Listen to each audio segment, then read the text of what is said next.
Thank you very much. You may all be seated. Muito obrigado. Os brasileiros já entenderam? Não é? Perfeito, muito bom. Muito bem. Então, dando sequência aos nossos trabalhos desta manhã, como já anunciado, eu convido aqui à frente a senhora Damares Eugênia Ávila da Costa, diretora da Associação Comercial de São Paulo e também presidente do CCX, Conselho Brasileiro das Empresas Comerciais Importadoras e Exportadoras, para palavras de boas-vindas e apresentação dos nossos materiais institucionais. Senhora Damares, por favor, vamos recebê-la.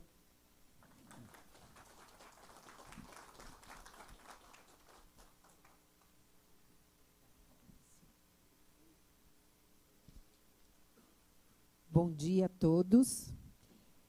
Muito obrigada pela presença, é um prazer tê-los todos aqui.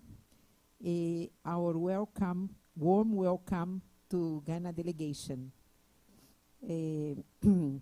Estou aqui representando o Dr. Alfredo Kutait, que, como o Maurício mencionou, está a caminho do Rio de Janeiro para São Paulo. Deverá estar conosco aqui por volta do meio-dia. A Associação Comercial de São Paulo é a quinta mais antiga associação do Brasil. Foi fundada em 1894, então tem 129 anos de existência, promovendo os negócios principalmente de pequenas e médias empresas. Eu gostaria aqui de fazer uma apresentação sobre a Associação Comercial de São Paulo.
E para ajudar os associados 24 horas por dia, 7 dias por semana, a assistente de negócios do empreendedor, a Anne, está sempre à disposição.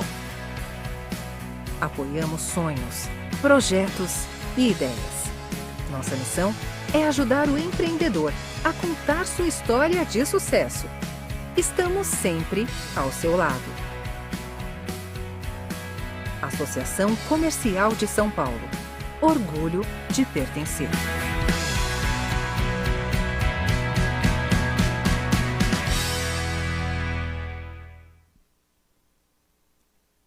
E em seguimento à apresentação da Associação Comercial de São Paulo, gostaria aqui de apresentar também o CCX. O CCX é o Conselho Brasileiro das Empresas Comerciais, Importadoras e Exportadoras, fundado dentro da Associação Comercial de São Paulo, que entendeu ser um setor bastante importante na área de desenvolvimento do comércio internacional das pequenas e médias empresas, inserindo-as nesse contexto. Então, eu gostaria aqui de apresentar, então, o vídeo institucional do CCX para maior compreensão sobre o nosso trabalho.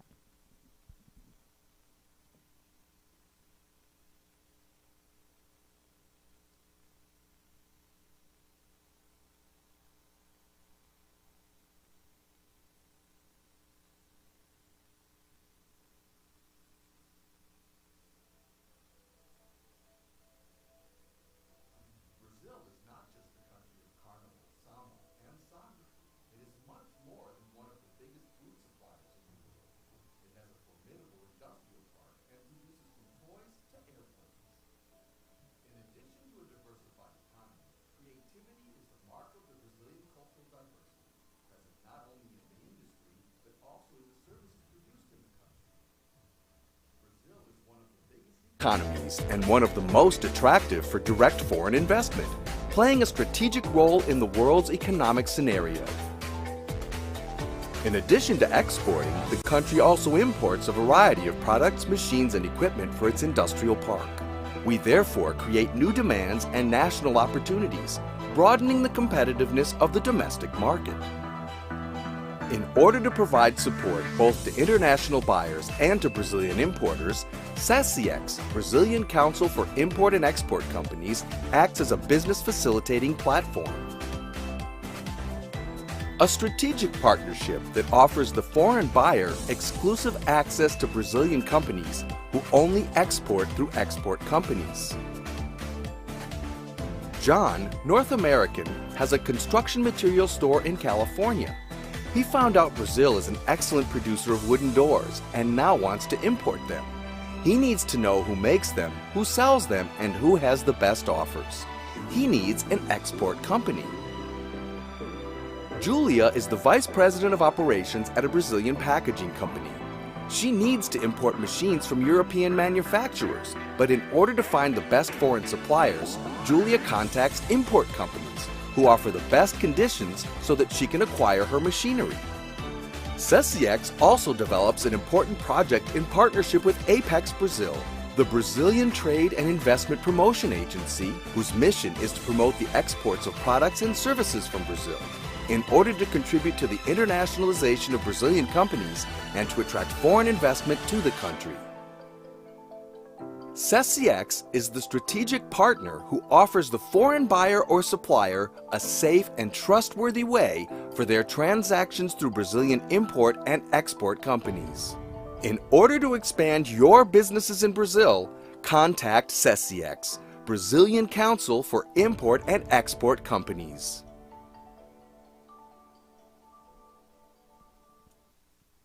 Muito obrigada. Aproveitem hoje o dia. E, dando sequência, eu peço para o Maurício.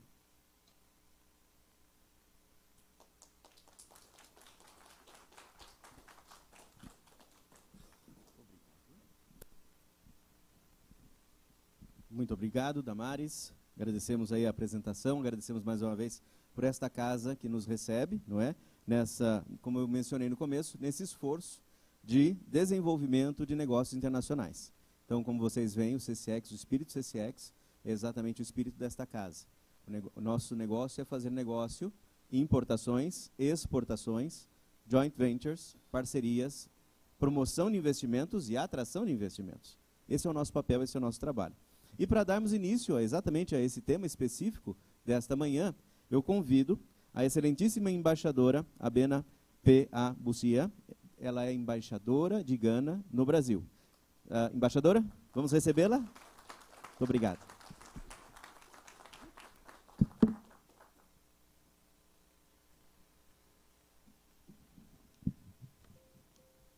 Good morning. My role this morning here is just one of welcome and greeting. And so I'd like to say, first of all, a welcome to Mr. Yofi Grant and our delegation from Ghana, here with the Ghana Import, the Investment Promotions Center. And to Senora Damaris da Costa and all the officers of the Sao Paulo chambers, all of you business and industry people who have come here to support us. It gives me great pleasure on behalf of my team here in Brasilia, at the Brasilia Mission.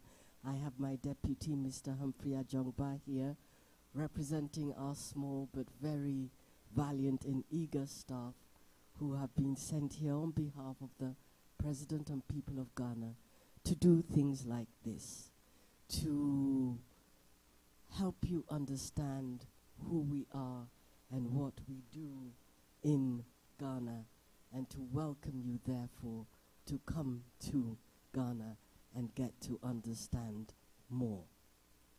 Brazil is a very, very important country to us. We have enjoyed very cordial relations with you for a long time.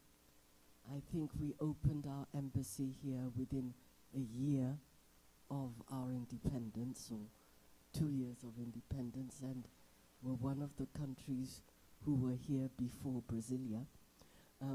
We were here when Brasilia was not even built. And so we have enjoyed 6 decades of relations characterized by shared values of South-South cooperation.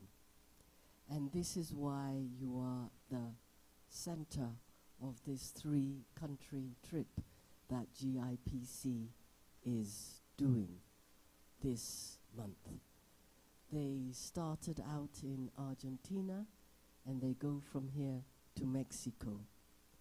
And although they are 3 very friendly countries, the reasons for being in each country are different.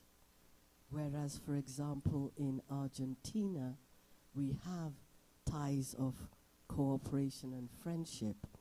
Our economic interactions and exchanges are waiting to be unearthed and developed. And so that trip was more to encourage new ventures and to explore the unexplored. Here in Brazil, we have a little bit more robust engagements. You have been central already to our agricultural improvements, especially in the north. You have wonderful companies, including some based in Sao Paulo, who are at the heart of our infrastructural development. But we want more. And that's why we are here. We want more. Because in the face of the new world, the world really did change radically in 2020. And just as we thought we were getting back to an even keel, normal will never be normal again. But as we thought we were changing, getting back to an even keel, we were faced with an unexpected war which really exposed the nature of the ties between us and the kind of invisible economies we take for granted until something goes wrong. And something went drastically wrong in Europe. But what that meant was that it has opened the eyes of the world to the potential and possibilities of Africa. That changed world has changed the nature of the possibilities of African relations.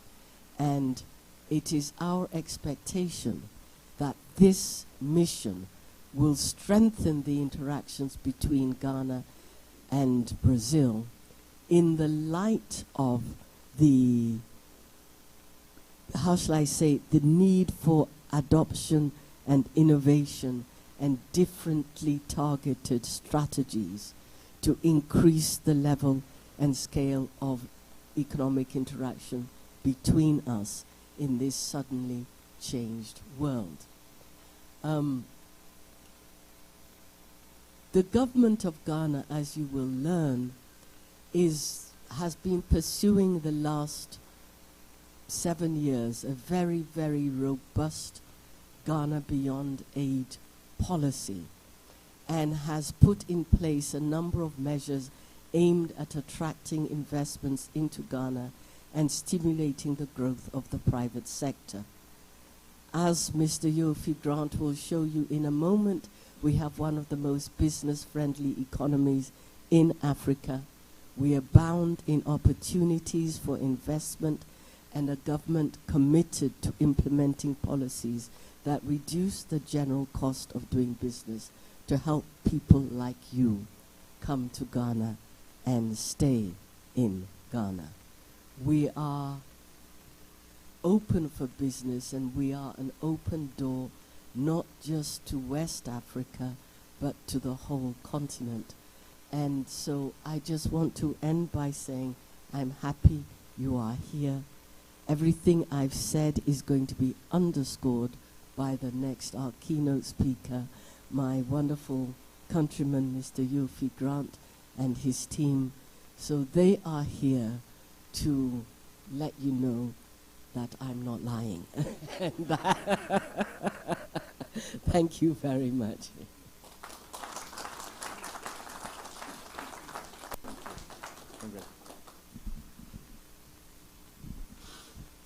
Thank you very much, Ambassador. Great words that give us that concept of the proximity between our countries. Fantastic. E agora nós vamos convidar aqui à frente o senhor Yofi Grant. Ele é o presidente do Centro de Promoção de Investimento de Gana, Agência de Promoção e Atração de Investimentos. Vamos recebê-lo.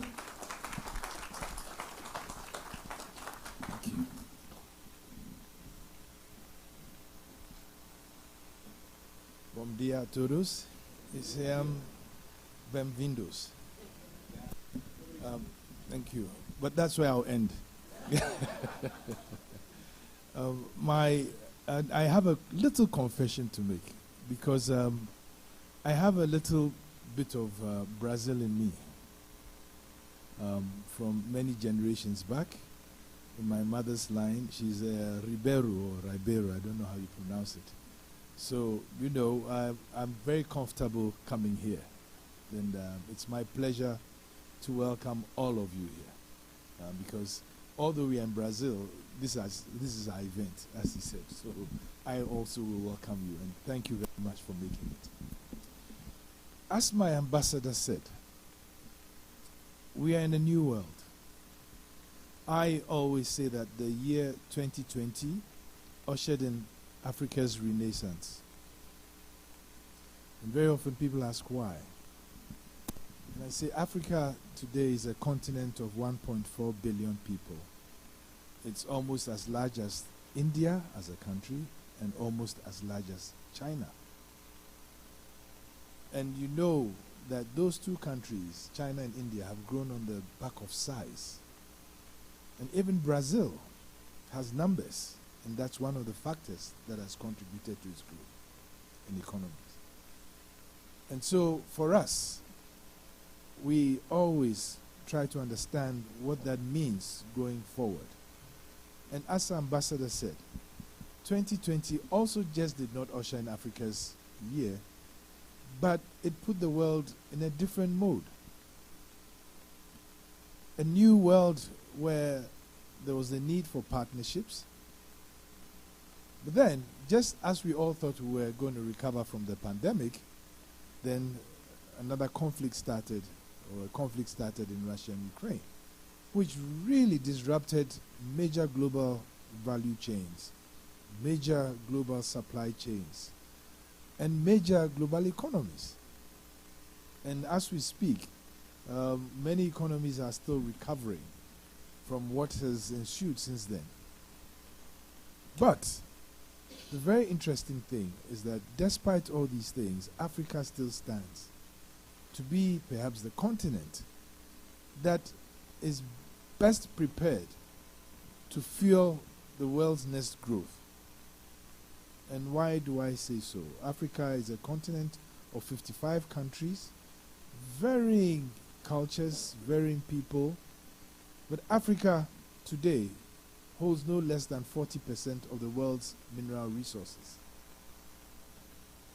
So can you imagine what happens when opportunity matches resources? The only thing that now is required is to ensure that that connection is made and that connection is utilized in the proper way. For us in Ghana, we are repositioning ourselves as the spearhead of Africa's economic and financial renaissance. Many years ago, Ghana was the first sub-Saharan African country to gain independence, and that triggered Afro-optimism on the African continent, and many countries followed to also have independence. Many years after, and we recently celebrated our independence on the 6th of March, some 60 plus years onwards, 66 years onwards. Ghana once again stands as a country that is motivating a new Africa, an Africa of transformation and growth, but an Africa of partnerships and engagement. And so that is the basis for which I think we are going to open this conversation that we are going to have today, because it's very important. We have taken the pains to reach here, and I must say, to come to South America took me 19 hours, because I had to go up and then come down. But if you think of it, if you are to fly directly from here to Ghana, it shouldn't be more than 7 hours. But what does that tell you? That there is something missing. And today, my presence here is to try and bridge that gap and let it happen. We also understand the Brazilian economy, that it has a lot of SMEs and SMIs, small, medium companies. My country, 85% of our economy is dominated by small and medium-sized companies. So we are a natural fit for partnerships for Brazil in terms of giving Brazil access to the African continent. Like I said, a continent with a population of 1.4 billion today. By 2030, it will grow to 1.7 billion. By 2050, it will grow to 2.6 billion. And every fourth person in the world will be from Africa. By the year 2100, Africa will be 1/3 of the world's population. So for you business people, and I used to be in business, I was an investment banker before I took this role of marketing in my country. For those of us who are here today, what does that symbolize to us? What does that trigger in our minds? A consumer opportunity waiting to happen. But not just that.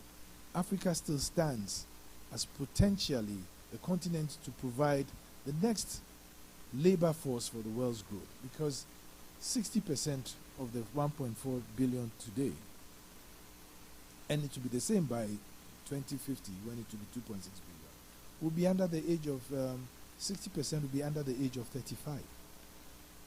But guess what? That is not the only motivation. Because today, Africa is the fastest growing region globally. If you look at the past 20 years, or the past 20 years, the 10 fastest growing economies in the world, 6 are from Africa. And for the business person, growth is very important. It's just as important as size. So if you have a place that has no less than 40% of the world's mineral resources, and I can name them for you. Most of the transition energy minerals that you need are found in Africa in copious quantities. 90% of the world's platinum deposits are in Africa. 90% of the world's chromium deposits are in Africa. 90% of the world's cobalt deposits are in Africa. Significant proportion of the lithium in the world is in Africa. And that is not to mention the others like bauxite, copper, zinc. So Africa has the resources, but Africa needs a change in its narration because we export those resources and import the finished goods out of those resources. But under a recent development, the Africa Continental Free Trade Area Agreement, Africa has created the largest single tariff-free market in the world, which all the countries are part of. And what it just says that if we mobilize our resources in Africa, we trade within ourselves, it's going to be tariff-free. That opens a new world of opportunities with Brazil.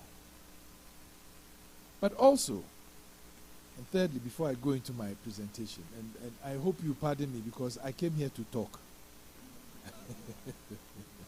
And I have to convince you because it's real. It's as important to me as it is important to you.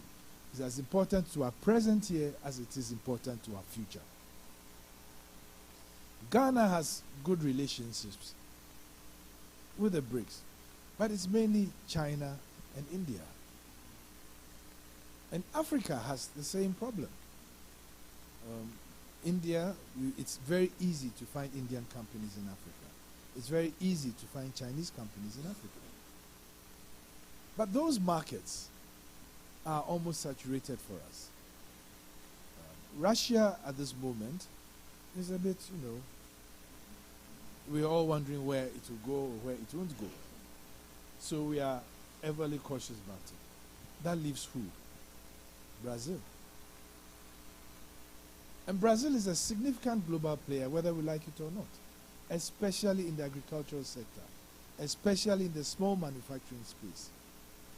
So, for Ghana, where we pride ourselves to be the gateway into Africa, it just stands to reason that the country we should really try to get a strategic engagement, and strategic, not just trade, a strategic engagement is Brazil. And so that is why we came here, and that is why my ambassador said the real focus of our Southern America, Latin American expedition was to engage with Brazil. And I'm happy to say yesterday, after we went to Invest SP, we've already agreed to have an MOU to create a link to be able to work with Brazilian exporters, importers, investors to look at Ghana. And we are very happy that it will continue. And I'm sure by the time we finish and we are leaving here, we would have at least gotten a common agreement between ourselves as to how to commence. So I would like to now zero in into the Ghana story. And we have a presentation, a little presentation.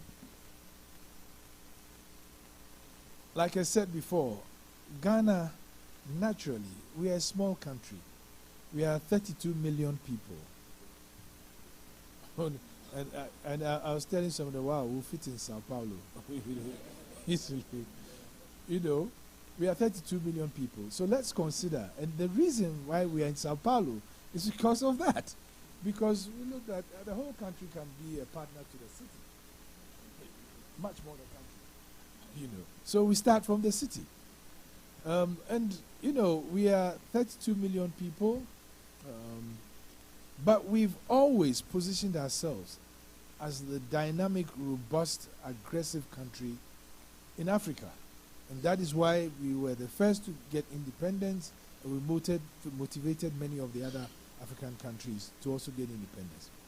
But Ghana, as small as we are, and we punch above our weight all the time, as small as we are, there is one unique thing about Ghana that no other country in the world can claim.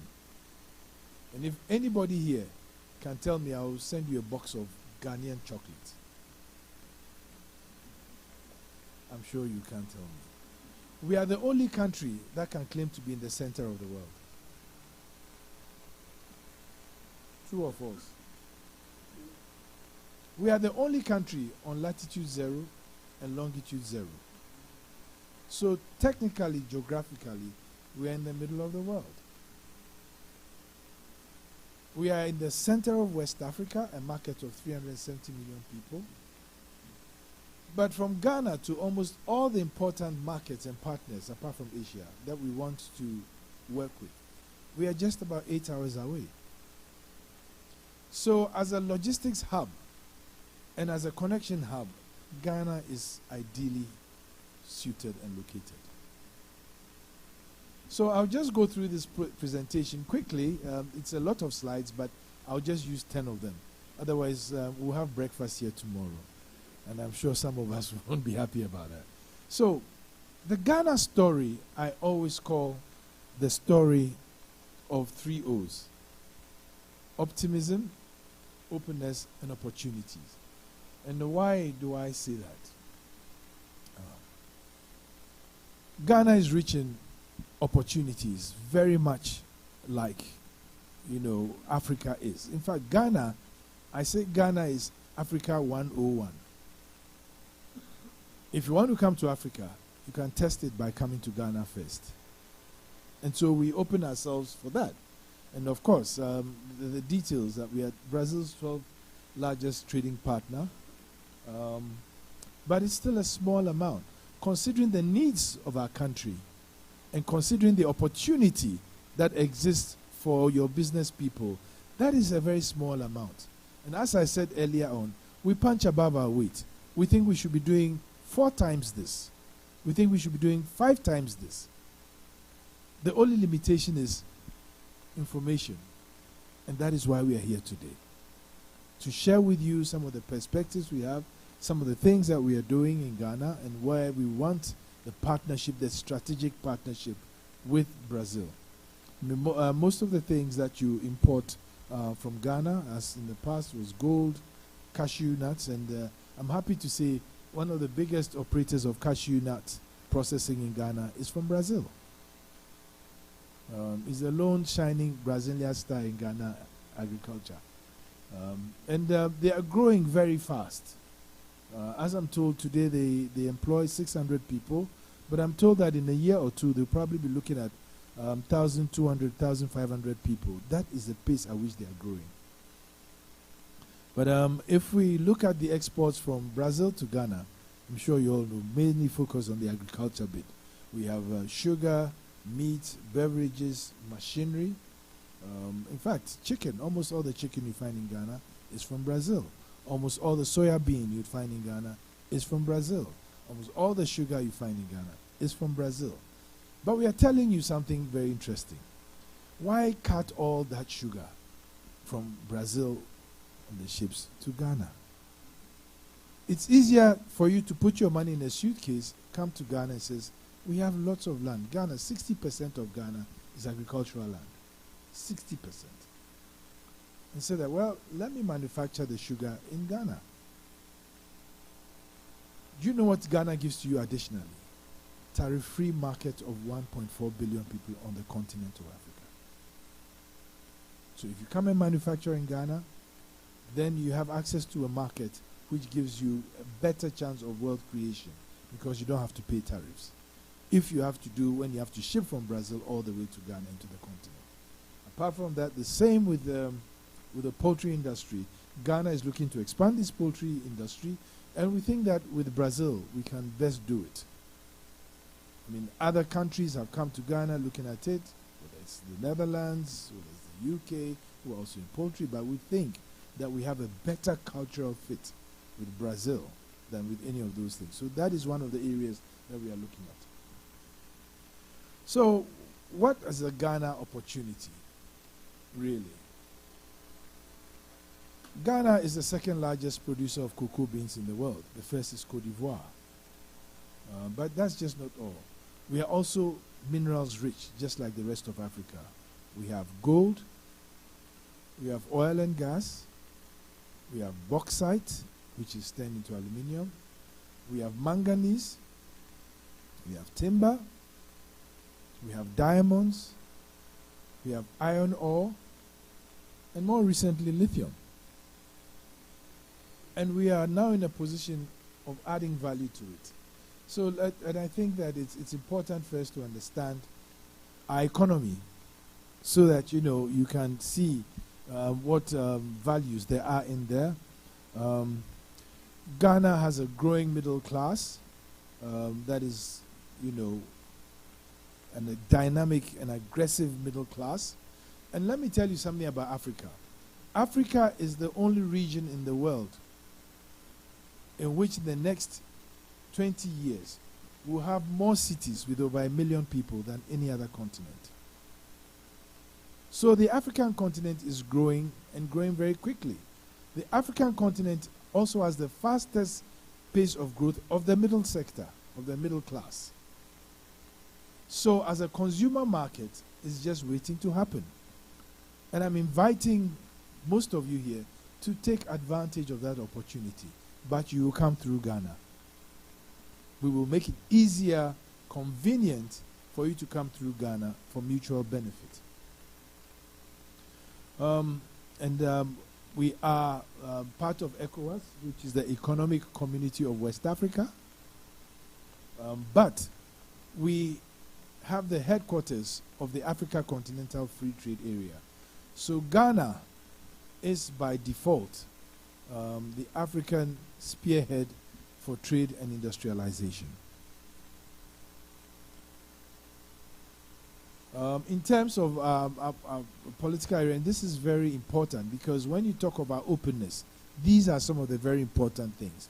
We are a very politically stable country, and we've had quite a number of 6 changes in government and president without any problem. We are known to be the second most peaceful country in Africa, with clear safety. I mean, you can walk in Accra any time of the day, be it midnight, be it after, and you are safe. In fact, recently, I got a message from the EU ambassador to Ghana, and he said, for once, he feels very much at peace. And I asked him, why? Have you been in trouble? He said, no. He said, we walked in Accra to one of the busiest parts downtown Accra to have dinner. He had visitors, and he was a bit uncomfortable because he was wondering, anything can happen. But they walked to the restaurant 2 kilometers. They finished and had conversations, and at 2 a.m., they walked back to his residence. And he was amazed that he could do so without batting an eyelid, without any question in his mind, that he could be that safe. But that is what you get in Accra. We are also known for our love for the law. And in fact, an investor once told me that Ghana is like a country, 32 million lawyers. Everybody's going to quote the law to you and tell you what the law is. But there's one thing which we match Brazil squarely about in numbers. Like I said, our population is 32 million. We have a soccer team of 22 players, but we have 32 million coaches. And I think Brazil has a similar structure, where it's always that because we love our football, just like we do love our football. So, in terms of openness, we are very open, the second O, and we engage, and that is why we are here. And this is our first expedition, but we shall keep coming. We shall keep knocking at your doors till we hold your hands and take you back to Ghana and the Africa continent. So the politics is very important, and let me just highlight a few of the opportunities that you see. We are the largest gold producer in Africa, as I said. We are the second global producer of cocoa. We have an increasing population. Our population growth rate is 2.6% annually. But we have a very fast-growing middle class and consumer market. We have about land mass, like I said, 60% of our land mass agricultural, 30 million acres of suitable land for agriculture that has not even been tapped. Only about 2 or 3% of it is irrigated. And I did say we have large deposits of bauxite, iron ore, manganese, lithium, diamonds, timber, oil, and gas. And comparatively in West Africa, we have the best skilled labor. And that is comparative to Africa. And more recently, we've started a policy to facilitate transformation of the Ghanaian economy from the export of our raw materials and resources, which we've listed here, to value addition. And that whole architecture, transformation architecture, started with education. So we have a policy called the Free Senior High School Policy, where every Ghanaian will have access to free senior high school education. The intention of that is that in the next few years, in the medium term, the minimum education of the average Ghanaian will be high school education. And we think that is very critical for us to transform our economy and create the partnerships we want. So these are some of the opportunities that are there, and we are actually looking to add value to the economy in these economies. And as I mentioned, that we've started this policy, and the first 2 years of starting this policy, 1.7 million people went back to school.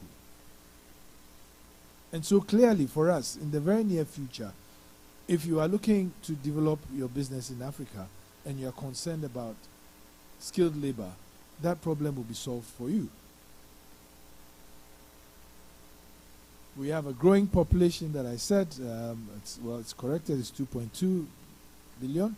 But interestingly, in terms of the estimated retail market, and the global retail index indicated 2 years ago that in Africa, Ghana's market was probably the one that is going to grow the fastest, and was estimated in terms of expenditure to be about 24 billion. It was the first in Africa and the fourth in the world in terms of growth pace. And it's expected to grow to some 35, 36 billion in the very near future. We have over 1 million people who have the basic minimum wage of $8, and we are rapidly expanding that. So even Ghana, as small as it is a good consumer market. And as I did mention, that we have a fast-growing middle class, and the Global Retail Development Index indicates that Ghana is #1 in Africa, despite the relatively small population. There are much larger countries like Nigeria, like Egypt, South Africa, which have larger populations, Tanzania.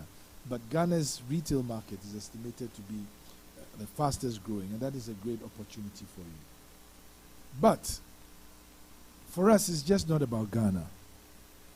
Because the opportunity, the real opportunity, is the growth in Africa as a continent and as a consumer potential. And as I did mention, currently Africa's population is 1.4 billion. West Africa is 375 million. And Ghana is about 32 million. So what we are looking is to really radiate from that side to this side of the market by providing access, by providing opportunity. Now, we think that we have the right to do that because for those who have been doing business on the continent, they constantly assure us that Ghana is a good landing spot to do business. And I can tell you our best ambassador and our best example of that is a Brazilian company doing cashew business in Ghana. They are just not looking at Ghana or Cote d'Ivoire, but they see a faster pace and a safer place to do business in Ghana. Openness I've mentioned already. We have political stability. We engage. We have the rule of law, but our engagement is what really for us is most important, and who we form our strategic partnerships with. Because it's just not coming here and looking for investors. We are coming here to open opportunities. The world at this point is in flux. So there are new opportunities, there are new markets, and this is about the time that those relationships need to be formed. So for us, this is a critical time of entry to form those strategic partnerships that will inure to our mutual benefit. Because you come invest in Ghana, you are also helping the Ghanaian economy grow. We are also helping you access new markets and a new possibility on the African continent. So it's a big game of mutuality and what we can provide. And for us, our biggest openness view is that we are open for business. We are rich in natural resources, as I've mentioned. We have become the preferred tourist destination in West Africa, and we've seen the number of visitors to Ghana grow. Indeed, even in the diaspora, the Ghanaian diaspora and the African diaspora, Ghana has repositioned itself as the place to be. When we, in 2019, we celebrated what we call the Year of Return, which was the 400-year anniversary of the first slaves to move from the shores of Ghana to the USA, to Jamestown in Virginia. I'm told there were only 20 slaves, but 2019 celebrated the 400th year. And so we ushered in what we call the Year of Return.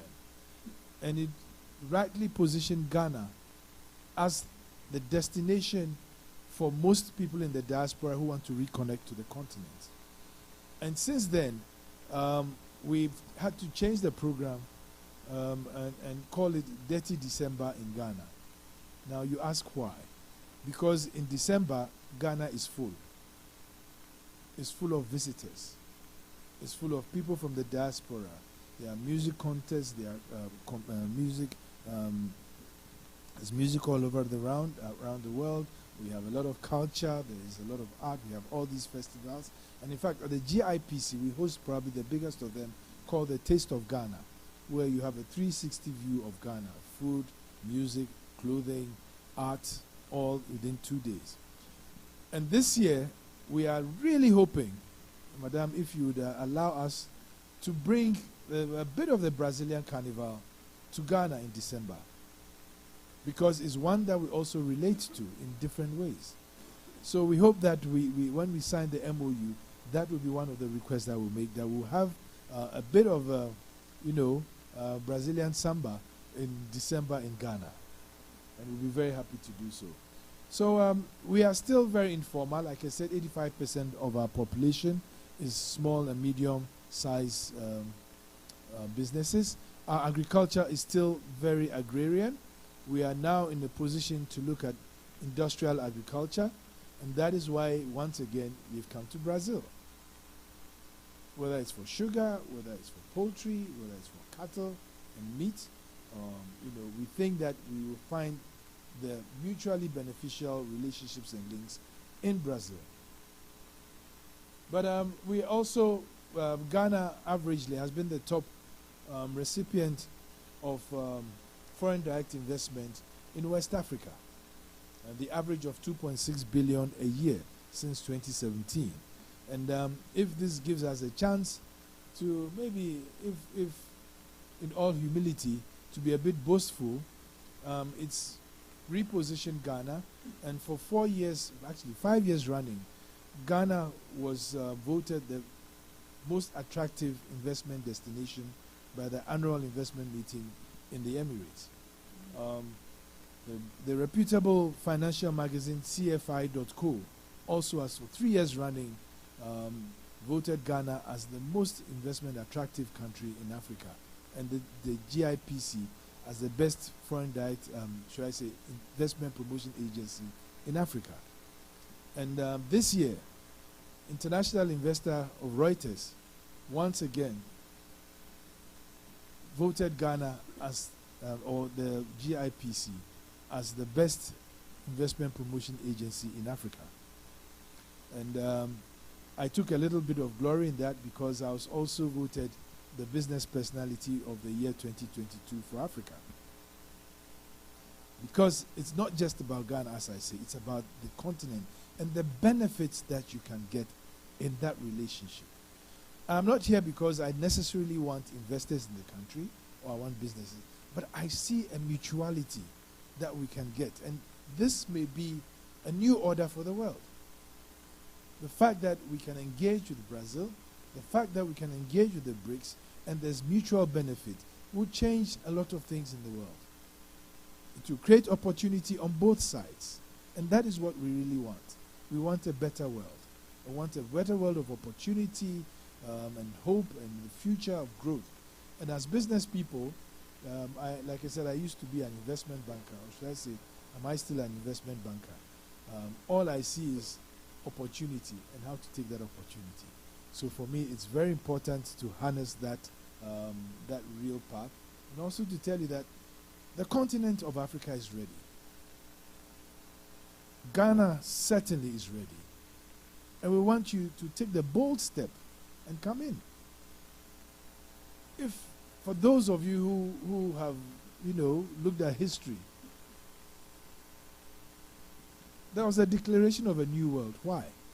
Because some sailor just got on the boat and decided to go search for new markets, new world. Whether it was Amerigo Vespucci, whether it was Christopher Columbus, whoever it was. They left and they declared a new world, and that has led to the world to grow. Today, we are also saying, take the bold step. Take the bold step, but we are ready this time. We are waiting for you. It's not like before that you would have sailed not knowing where you are going. This time we are waiting for you, and we've created the opportunity such that we mutually benefit. So Ghana is very investor friendly.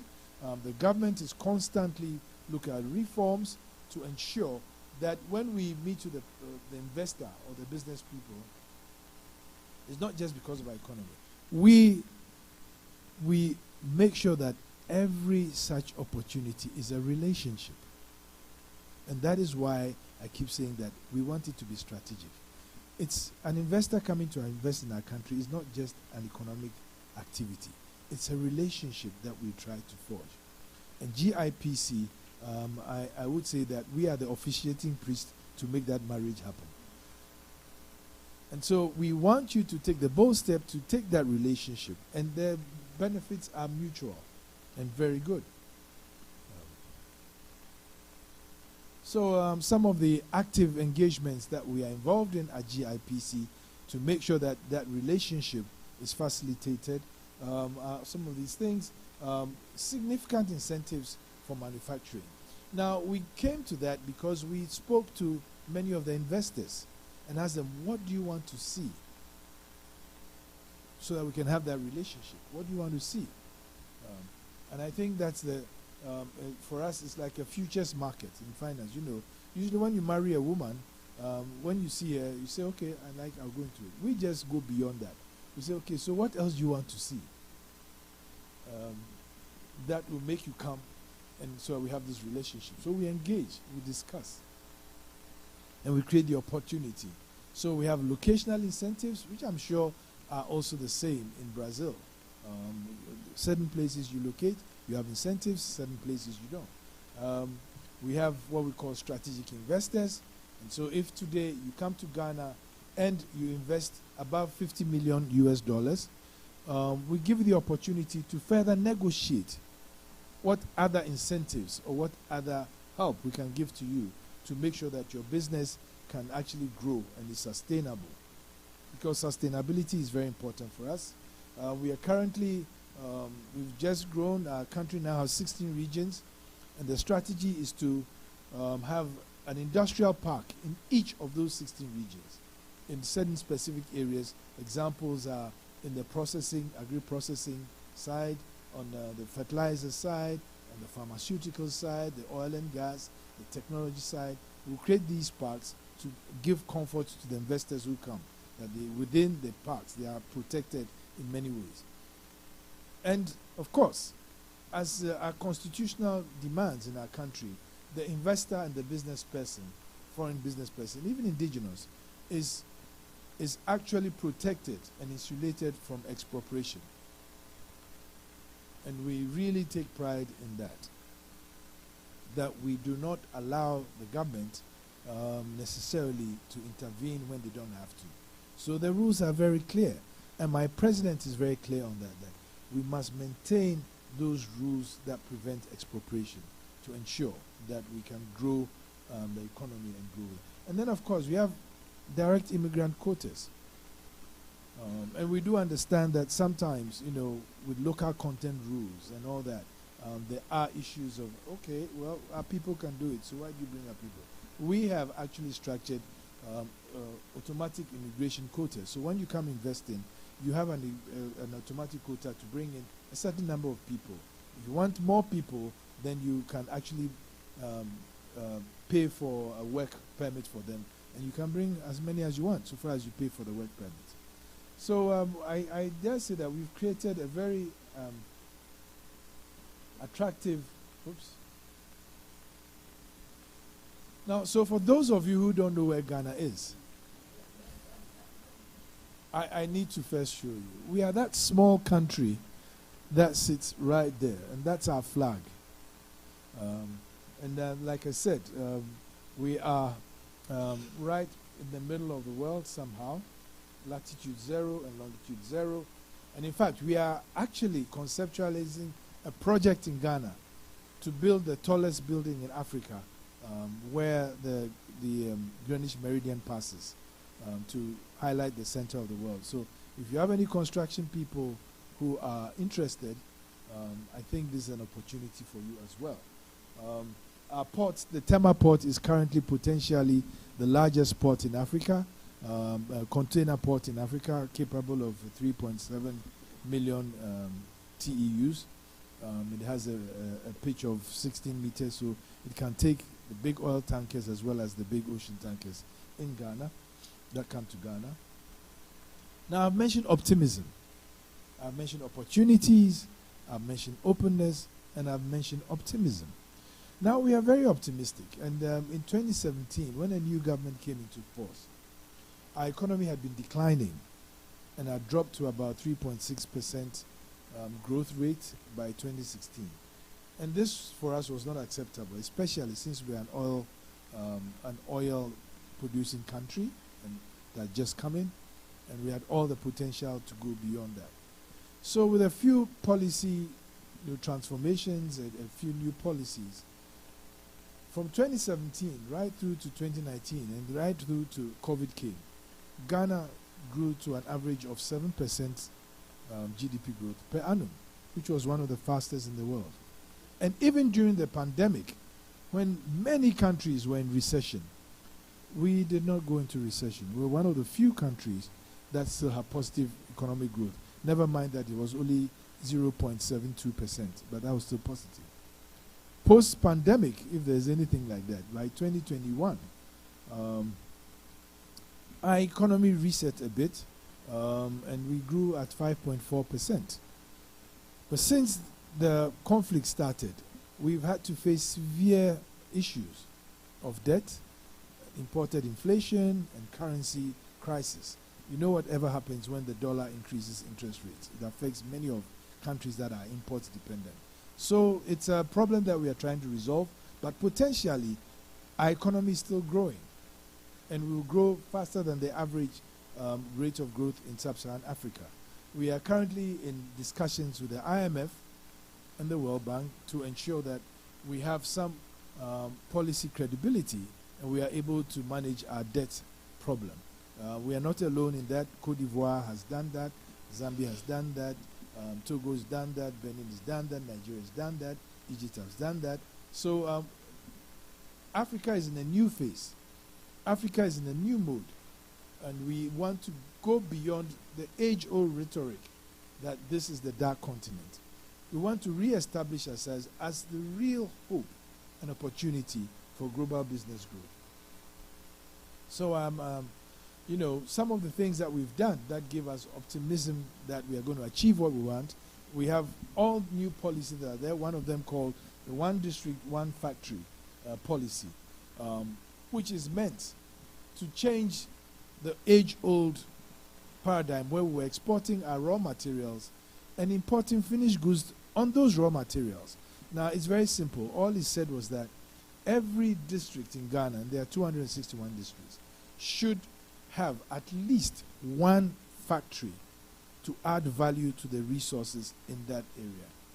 We've started as one district, one factory, and we are going to grow it to ensure that, you know, it will become one district, 10 factories, one district, 20 factories. And that is how we're going to change the structure of the economy into an industrialized economy. Currently, there are about, since that policy was done, There are over 296 manufacturing projects, and I believe that the Argentinian company that is in Ghana is, we call it a 1D, 1F company. Because if you're a 1D, 1F company, you have new incentives, you have more incentives, etc. And today we are also here with officials from our Free Zones company who are here. If you can just raise your hand and wave. Because Ghana has an aggressive free zones policy where if you export a minimum of 70% of whatever you produce, you are tax-free for a period. You're tax-free and you're not taxed. But then the GIPC also gives you other incentives. For example, if you're in manufacturing or export business, then you can bring in equipment and some of your raw materials tariff-free, which gives you a much added advantage. So we are in a very aggressive mode.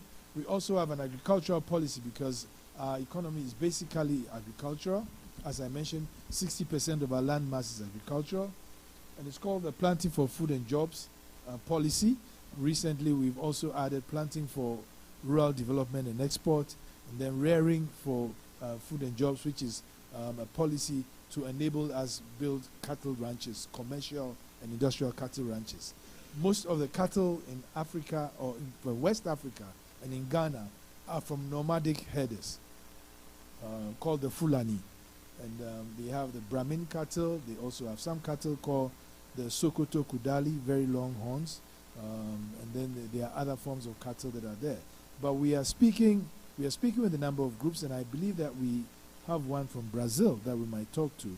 We spoke to a company in Argentina that is extremely keen to set up a cattle ranch in Ghana for dairy. Ghana imports all its milk and all its cheese and all its butter. But the potential to manufacture from Ghana is also there. And so we will be looking for potential partners and investors to grow that. Government has segmented 50,000 hectares of land to use as a pilot for that project. So if any of you is interested, we'll speak about it. We also have built up quite a number of greenhouse technology villages to do vegetables, etc.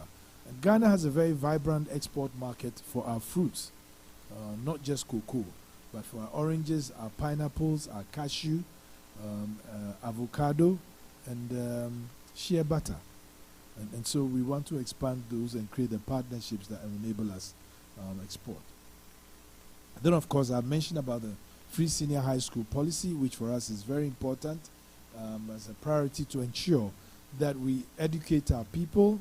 And it's possible because the population is not that big, 32 million, but it's also a big cost for government. But we are engaged in because we believe that that is what is going to enable us transform our economy significantly. I have to tell you that we will give you the presentation. Unfortunately, it's in English, but we will try to have it translated into Portuguese, but it will be available to any of you who wants to get any detail out of that. But we are also here as GIPC. If you want any further engagement from the presentation, we can have the discussion. So let me skip these. And some of the initiatives that government is pushing in, we have an aggressive public-private partnership platform. We recently passed a public-private partnership law to enable PPPs such that you can actually partner with government in some of the projects if you seek further security in your project area. And so government has, shown commitment to that, and quite a number of infrastructure projects today in Ghana are under the PPP law, the public-private partnership law. We are also constantly looking at our business regulatory environment and reforming. The GIPC itself is reforming its law. We are coming out with a new investment code to standardize investment platforms in Ghana so that it will ease your entry. The president's big vision is that in the medium term, Ghana should become the easiest and best place to invest on the continent, as well as the best place to do, the friendliest place to do business. So a lot of our reforms are geared towards that. It's very aggressive, very challenging, but we know that with the right partnerships, we will achieve it. So I'll just quickly run you through some of the things that we are doing, but I think that I've given you a pretty good, overlay of where Ghana is and where we are going and what we do. Like I did say, my job, I'm paid to talk. So if you make the mistake of give me the opportunity, we'll be here for breakfast tomorrow because I'll keep talking. And I'll keep talking not because I have to talk, but the opportunity for the partnerships is so compelling for us all to make money. And my president keeps saying that you have to make sure that we have a business environment that whoever comes to invest in that business environment makes money. Whether he's a local person, whether he's a Ghanaian or he's a foreigner, he must come here and make money because that's how we grow our economy. And so we want to tell you that we are really prepared. You have a brilliant opportunity to partner with Ghana. It's a country on the move.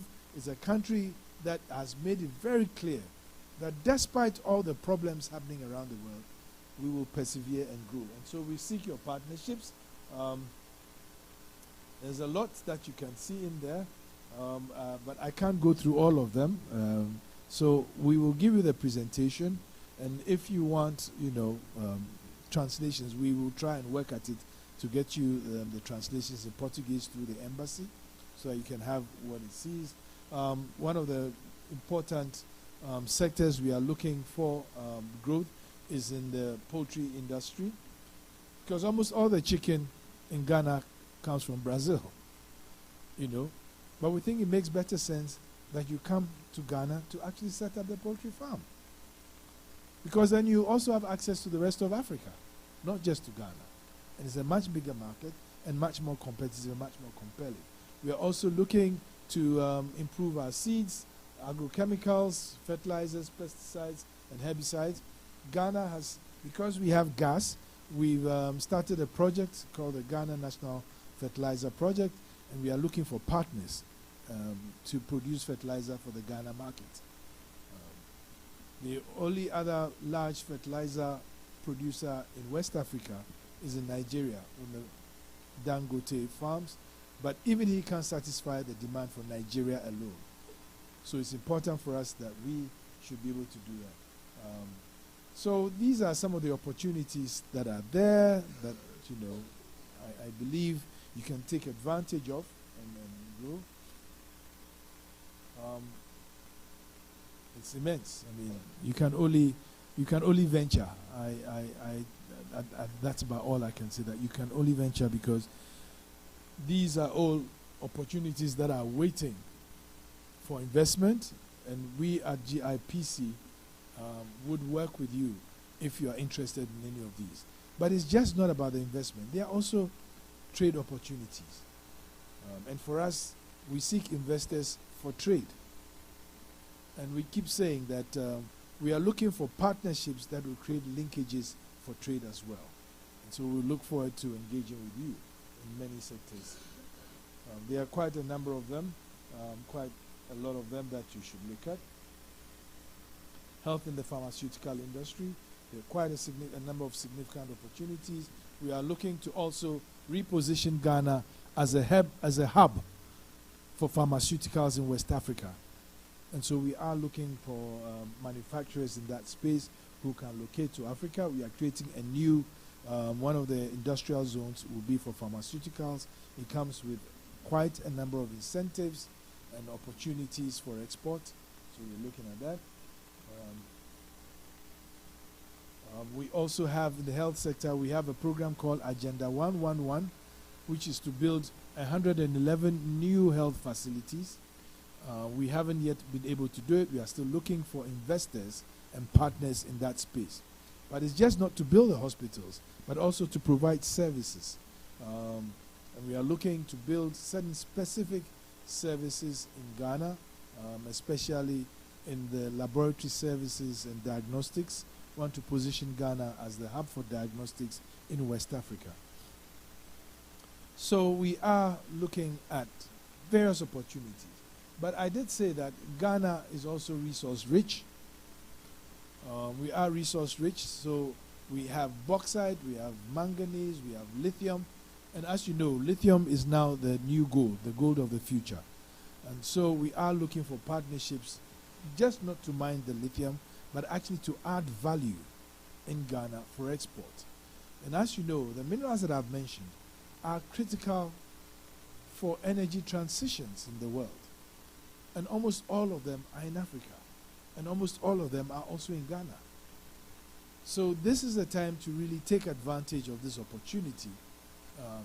If you wait too long, the cost of entry will be high. This is the time for you to look at it. And I can tell you that investors from other regions are actively engaging and looking. But we think that we have a natural fit for a strategic partnership with Brazil. And that is why we'll spend some time to explain and keep talking about it and make it happen. We have all sorts of new industrial zones coming up. We have new railway. We are in the process of building 4,007 kilometers of new railway lines to make sure that we link the country and link it into the West Africa region for access for manufacturers and for markets to come together. We are also doing 11,000 kilometers of new roads to add to the railway and make sure we have an integrated transportation system that integrates air, water, rail, and roads to make sure that we modernize our economy and make sure that we have access right through. Now, one of the low-hanging fruits too is tourism. Tourism has become very important to us, and I mentioned to you the year of return, and the program now we call Beyond the Return. And I was explaining yesterday to some of the colleagues we met that out of the 67 castles and forts that were built on the African continent during the evil and ignoble slave trade, 34 are in Ghana. And so that in itself creates a new opportunity for cultural tourism. But we are also a tropical rainforest country. And I don't know how many of you watched CNN this morning, because on CNN there was a 1.5-minute advertisement on Ghana's ecotourism and why it's very important for people to acknowledge Ghana as a fertile ecotourism destination. We have at least 16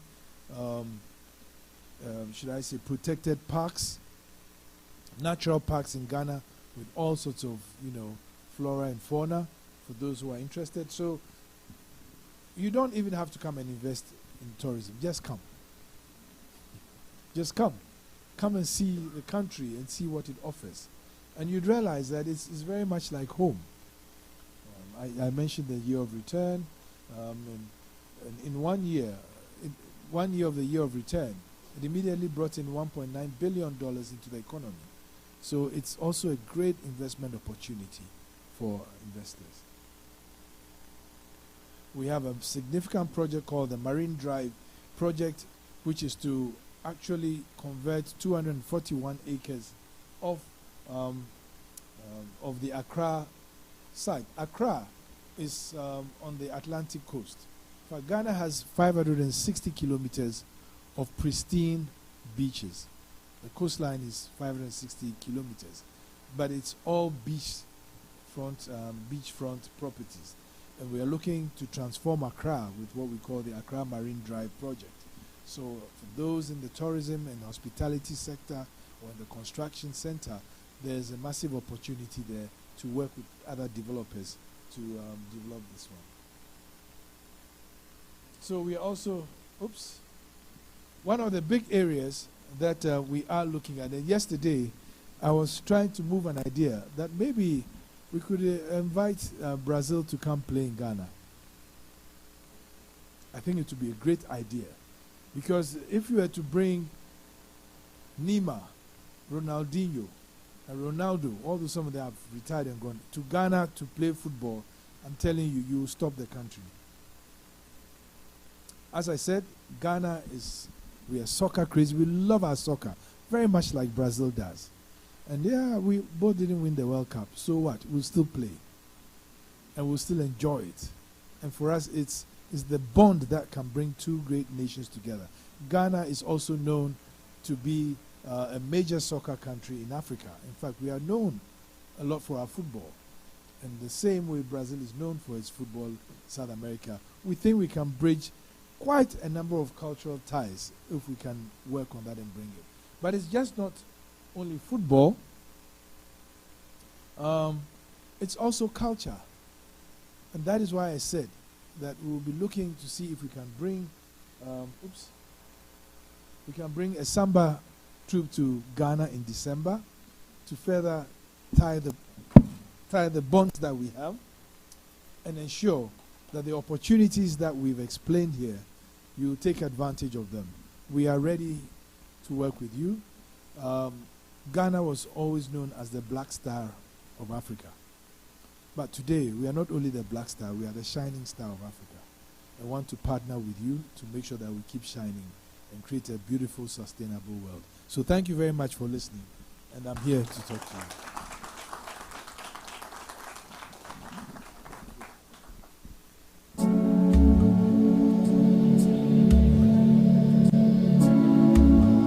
Currently hosting the Secretariat of African Continental Free Trade Area Agreement, Ghana has officially become the commercial and trade hub of Africa.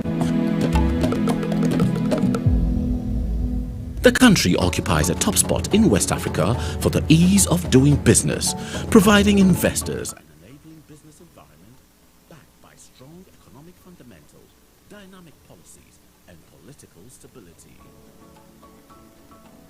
Gold, cocoa, and oil form the cornerstone of Ghana's economy, while its impressive urbanization has pushed us to fore in world and first in Africa in the Global Retail Development Index. Even with the global economic recession caused by the COVID-19 pandemic, the World Bank has projected Ghana's growth to average 5.1% yearly in 2021 to 2023, following some ingenious policies rolled out by the government. Ghana remains the gateway to Africa, favorably positioned at the center of the world and easily accessible to all parts of the world by flight. The overall friendly nation is the land of opportunity, full of optimism and open for business. Ghana is home to some of the continent's fast development fintech companies, growing and attracting investments from across the globe. The nation's commitment to talent development, infrastructure expansion, and strong support for innovation continuously attracts large global tech corporations such as Google and Twitter. Ghana enjoys a high degree of connectivity with one of the highest mobile voice and data penetration rates. Ghana's agriculture and agro-processing sector benefits from an abundant supply of natural resources including diverse plant, animal, and marine life. The West African country is the world's second largest producer of cocoa, churning out an average of 850,000 tons of beans annually.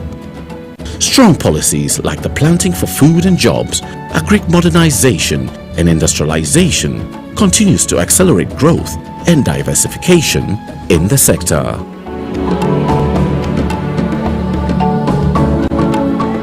The Ghanaian manufacturing sector benefits from a raft of policies aimed at sparking a new industrial revolution. The new automotive policy has seen the offering of an automobile hub with renowned car makers such as VW, Toyota, Sinotruk, and others assembling vehicles locally. Meanwhile, the One District, One Factory initiative, coupled with a friendly business environment, has led to the rapid setup and expansion of factories across the country.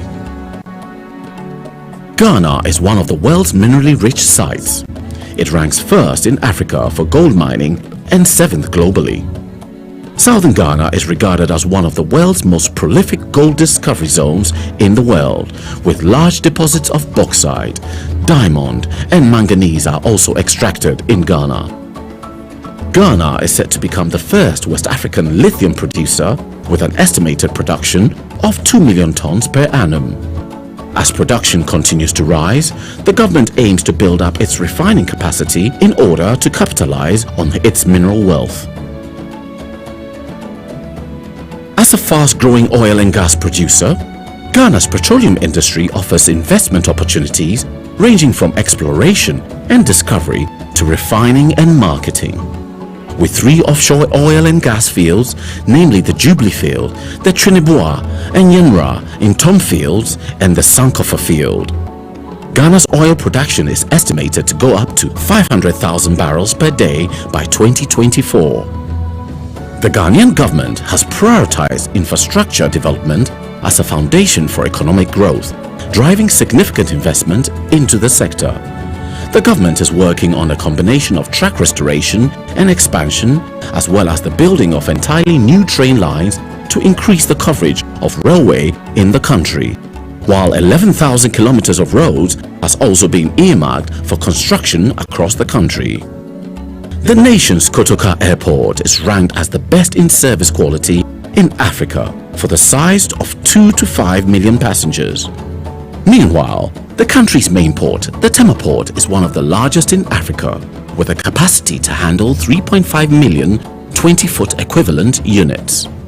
Ghana's booming economy, expanding trade footprint, and population generates a steady stream for the demand of goods and services, driving growth in the services sector. This sector has over the years seen rapid development to becoming a major employer with over 42% contribution to the country's GDP. Industry players anticipate a rapid expansion in the e-commerce space, while considerable growth is expected in modern retailing as consumer demand increases. Ghana entices visitors from all walks of life with some of the world's most historic forts, delectable cuisine, beautiful beaches, and diverse culture. The successes chalked in the year of return has made Ghana a top travel and investment destination for Africans in the diaspora. Ghana's creative industry ecosystem is one of the most innovative, cost-effective, and talented on the continent. The nation's creative art portfolio is undeniably diverse, cutting across music, art, film, and fashion. The industry has taken an added significance as the work of artists become more visible to the world. Ghana's healthcare sector is rapidly evolving thanks to significant infrastructure investment, increased insurance coverage, and growing private sector developments. Through significant investment in the pharmaceutical industry and healthcare delivery, the country made remarkable strides in tackling the COVID-19 health pandemic. Meanwhile, Zipline, a medical drone delivery company, has stepped in to help meet the immediate needs of communities and healthcare specialists in rural areas. Indeed, Ghana still remains a land of opportunities, full of optimism about an exciting future. We are open for business and we invite you to come, grow in Ghana and grow with Ghana.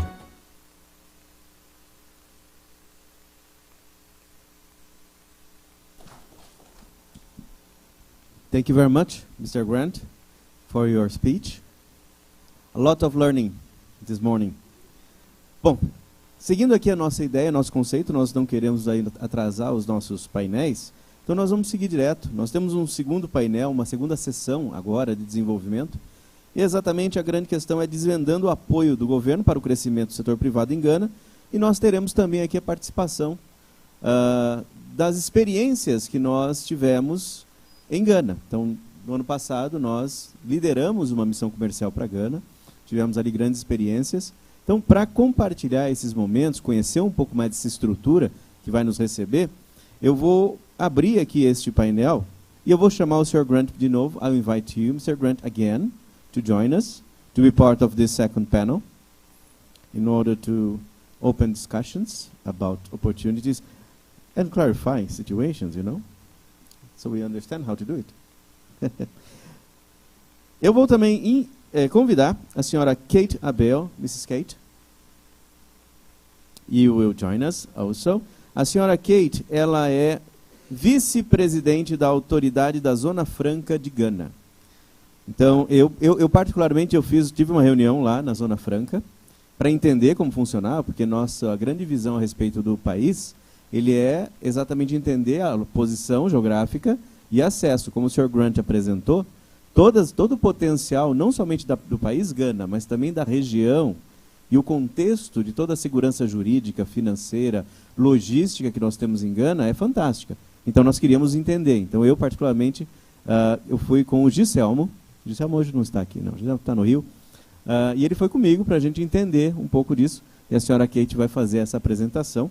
E eu vou chamar, obviamente, a nossa presidente do CCX, Damares Eugênia Ávila da Costa, não somente na condição de presidente do CCX, mas na condição de diretora da Braseco, que é uma empresa comercial exportadora, que faz muito negócio lá. Então nós vamos chamar a Damares aqui para ela compartilhar conosco experiências de negócio. E eu também compondo esse painel, na condição não somente de moderador, mas também falando a respeito disso que nós realizamos pela São Paulo Chamber of Commerce, em parceria com o CCX, na missão. Então nós temos aqui essa oportunidade de ver um pouco de prática, não é, dessas atividades que nós vimos. A apresentação do Sr. Grant, ele nos trouxe, assim, realmente um brilhantismo muito grande a respeito de Gana. Agora vamos ver um pouco da prática, de como nós vimos e vivenciamos a esse respeito. E assim, Mr. Yofi, I believe you had your share. So I believe I may now invite Mrs. Kate to offer her vision about activities in Ghana. So, Mrs. Kate, you have the floor.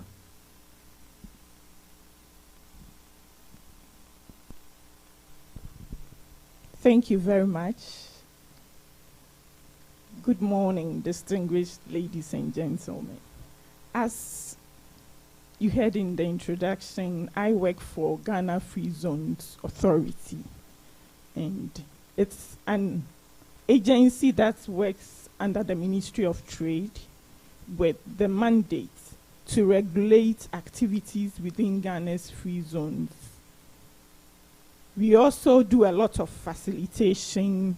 We help companies to onboard smoothly, and we also manage designated free zone areas. Currently, we have 4 designated free zone areas. But the beauty about Ghana's free zones regime is that companies are allowed to site their projects anywhere in Ghana and still qualify for a free zone license. So unlike other countries where to enjoy the free zone incentives or incentives dedicated to operators within special economic zones, you must necessarily site your project within the delineated zone. Ghana's regime is very flexible. And I must say that the Brazilian company that Mr. Yofi mentioned earlier in his presentation is not sited within any of the free zone areas. It is operating at a place called Pram Pram. The company itself, after doing its feasibility studies, approached us and said we will be very comfortable citing our project here, and it was issued with the free zone license, and it is doing so well, buying and processing cashew for export. I think the name of the company is Uzibras Ghana Limited, and it is doing so well. The only caveat attached to all the incentives that we grant is that once you are issued with a free zone license, you must export at least 70% of what you annually produce. And of course, the export caveat is not restrictive at all. Once your product leaves the shores of Ghana, it could be a neighboring Côte d'Ivoire, Togo, anywhere in West Africa or within the African continent, it is still classified as an export. So potential companies from Brazil could site their project within Ghana's free zones and export to West Africa, Africa, and the rest of the world. Ghana has also forged alliances with a lot of countries. We qualify under the United States government's AGWA regime, African Growth and Opportunities Act. So you can even site your project in Ghana and export to the US quota-free, duty-free, and enjoy the incentives. And of course, you heard Mr. Yofi making reference to the African Continental Free Trade Area Agreement. So all you need is to site your project within Ghana's free zones regime and export to the continent once the product qualifies as an originating product. So you would be enjoying the continental incentives and the specialized free zone incentives as well. Ghana has also assigned the agreement with the EU. You could also export duty-free, quota-free to the EU region. So in terms of market access, the sky cannot even be the limit. And I will now venture into what tickles the ears of investors. Once you are issued as an investor with a free zone license, you enjoy a lot of incentives, fiscal and non-fiscal incentives, and be granted a 10-year tax holiday to free zone investors. This means that whereas your colleagues who are not operating under our regime would be paying corporate income tax, probably at the rate of 25%, you would be zero rated. Your input for production also comes in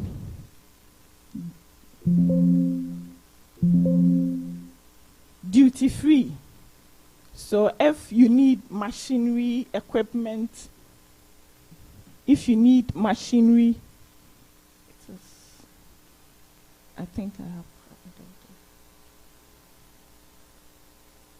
So if you need any equipment, you would be able to clear duty free.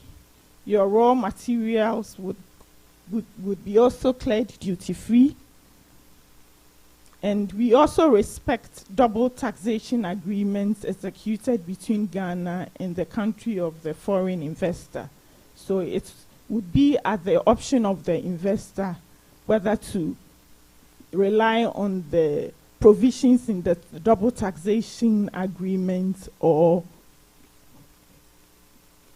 the application of the free zone regulations. There are also a number of non-fiscal incentives. Companies are exempted from all bureaucratic regimes at our ports because they have resident custom officers. Their containers are not even opened at the port. So in terms of expedited business operations, there is an advantage. You need not waste time in getting your needed raw materials and equipment to your facility. And there's one key component that for investors they deem beneficial. We have an in-house customs desk responsible for processing of work and residence permits. So all the investor requires is to present their passport, filled application forms, and then our officers do that legwork. The only caveat is that even though we do not have immigration quotas, the investor must prove that the particular expertise or skill is not readily available in Ghana. And these are some of our priority sectors within the agri subsector and other subsectors. Over 80% of the companies that we have licensed are into value-added manufacturing services in production. They actually add value to our raw materials, be it cashew nuts, cocoa, gold. In fact, we have another Brazilian investor we licensed not too long ago. They have a plant that adds value to our gold. They refine gold and have projected to do more by producing jewelry in Ghana for exports.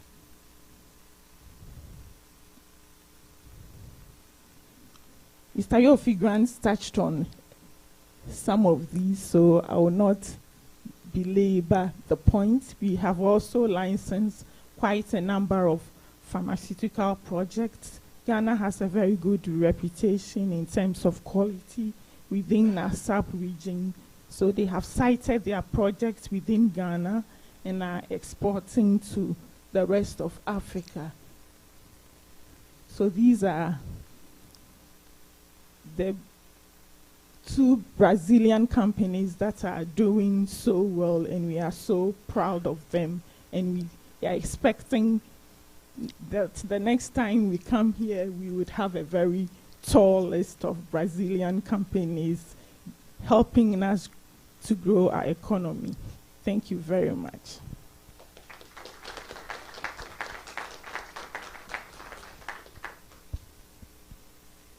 Thank you very much, Mrs. Kate. Now, e agora nós vamos fazer o seguinte, nós vamos também ouvir um pouco do nosso lado, não é? Para isso, eu tenho aqui tanto a minha apresentação como a de Damares. Então eu farei rapidamente a minha, porque alguns dos pontos que eu quero apresentar já foram tratados pelo Sr. Grant, e deixarei mais tempo para que Damares possa desenvolver o seu conceito. Certo? Então, diante disso,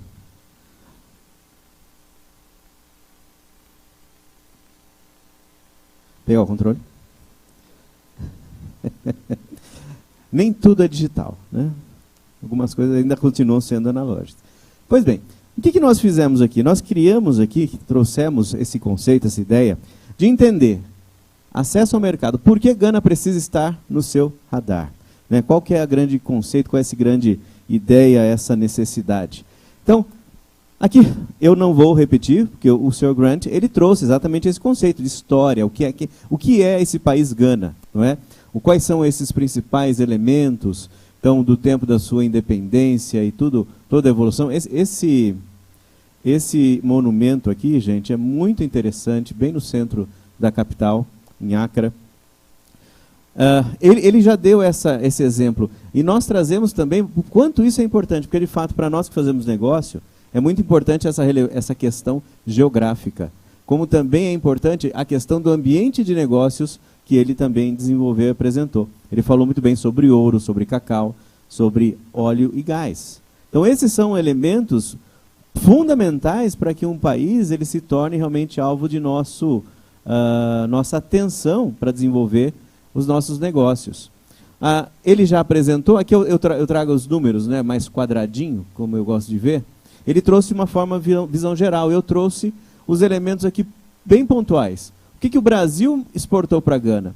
E aqui nós temos a sequência, né? O Sr. Grant nos mostrou esses itens. Aqui eu tenho um desdobramento em números, nós vemos números especificamente. E eu trouxe lá na última coluna uma coisa que para nós é muito importante, que é a questão de crescimento. E vejam o curto espaço no qual esse crescimento aconteceu. Quando nós olhamos ali, de 19 a 21, eu pulei 20, obviamente, porque 20 foi aquele ano que todo mundo tirou para fazer upgrade, download das coisas, né? Então a gente deu uma parada, 2020. E aí, então, 19 foi o número que valia a pena. E 21, novamente, o número que volta a valer a pena. Vejam só, no geral, o Brasil aumentou em 146% os seus negócios com Gana.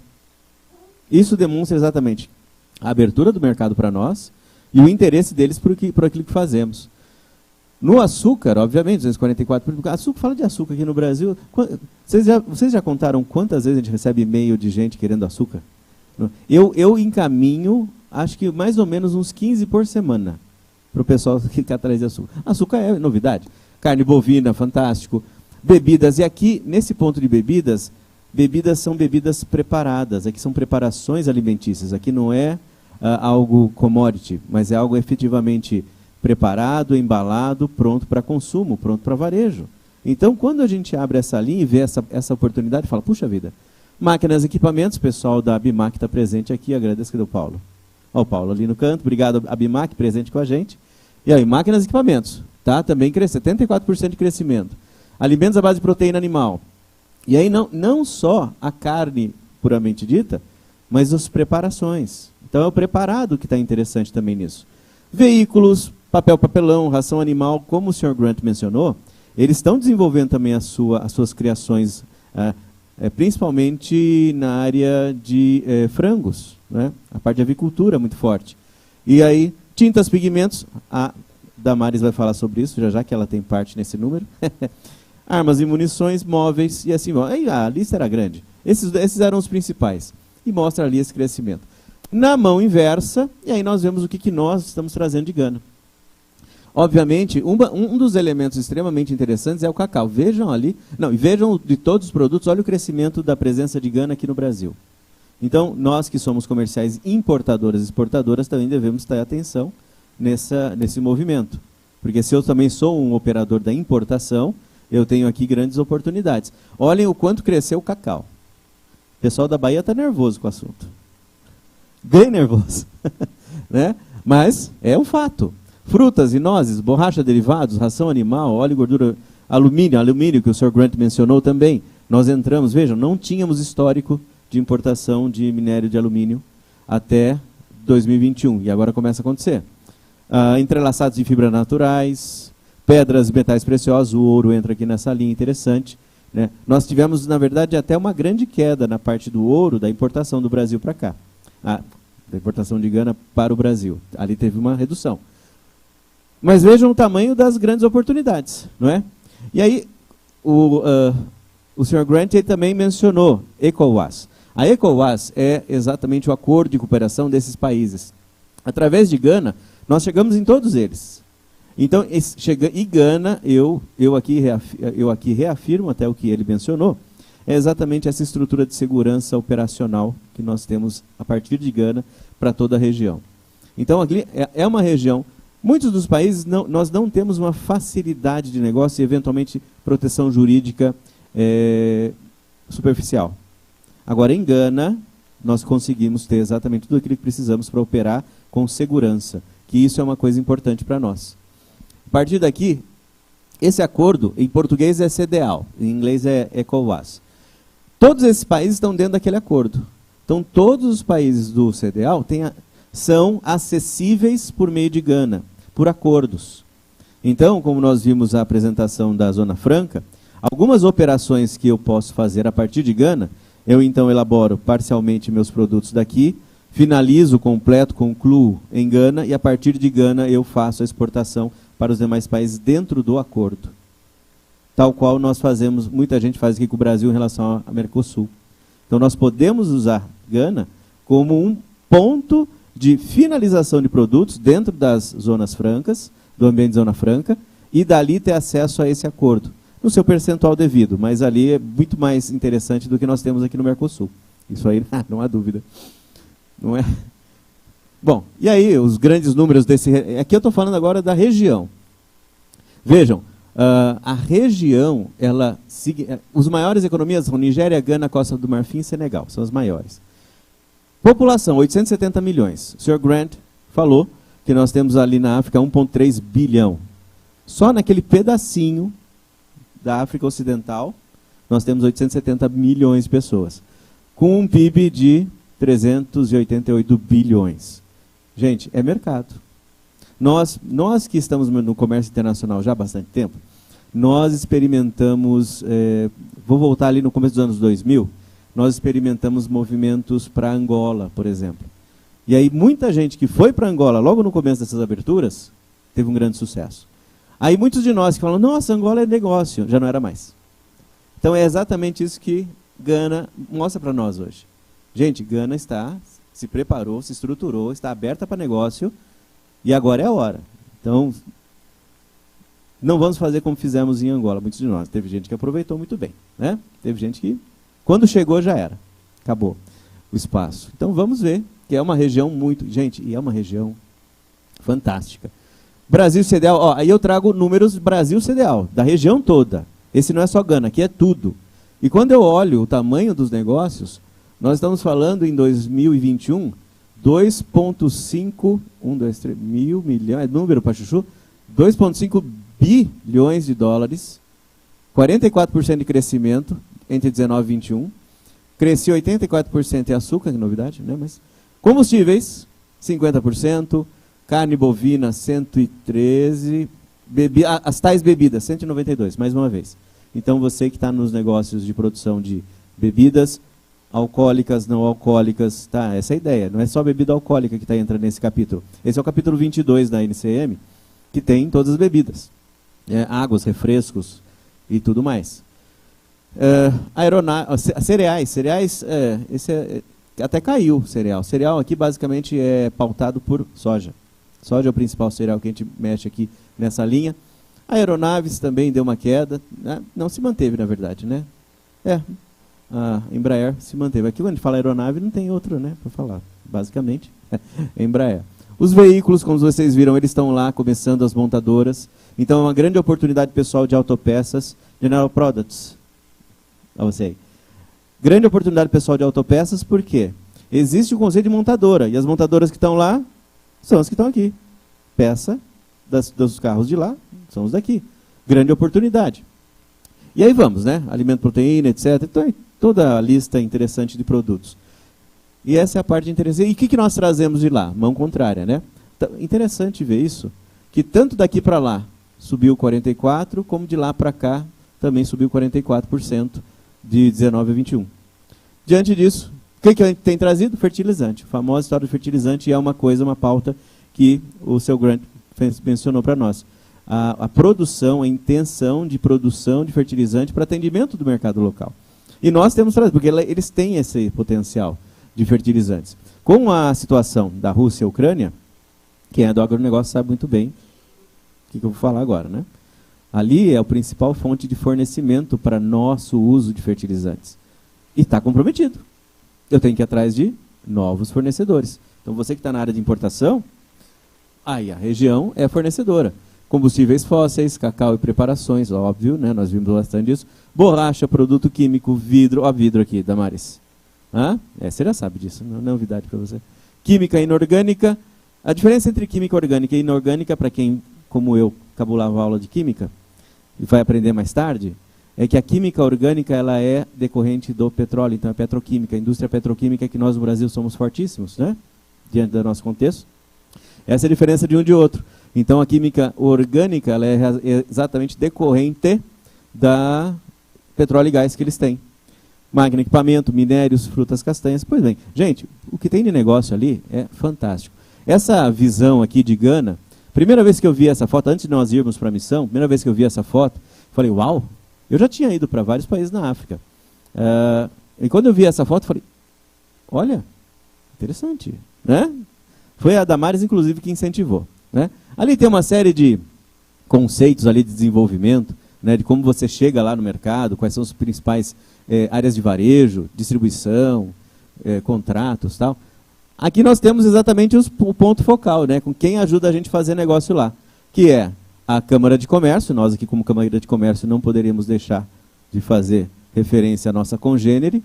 Então a Câmara de Comércio, Ghana National Chamber of Commerce, é uma referência para você, ponto de partida, mas também é a GIPC, que é a Ghana Investment Promotion Center, que estão aqui nessa manhã conosco, que estarão, para aqueles que se inscreveram para as rodadas setoriais da continuidade do nosso trabalho, terão a oportunidade de sentar com eles e especificamente desenvolver conceitos para suas ideias de entrada nesse mercado. Certo? Então eu agradeço aqui a atenção de vocês e imediatamente passo para Damares, para que Damares também agora compartilhe conosco seus conceitos, ideias e pensamentos. Por favor, Damares.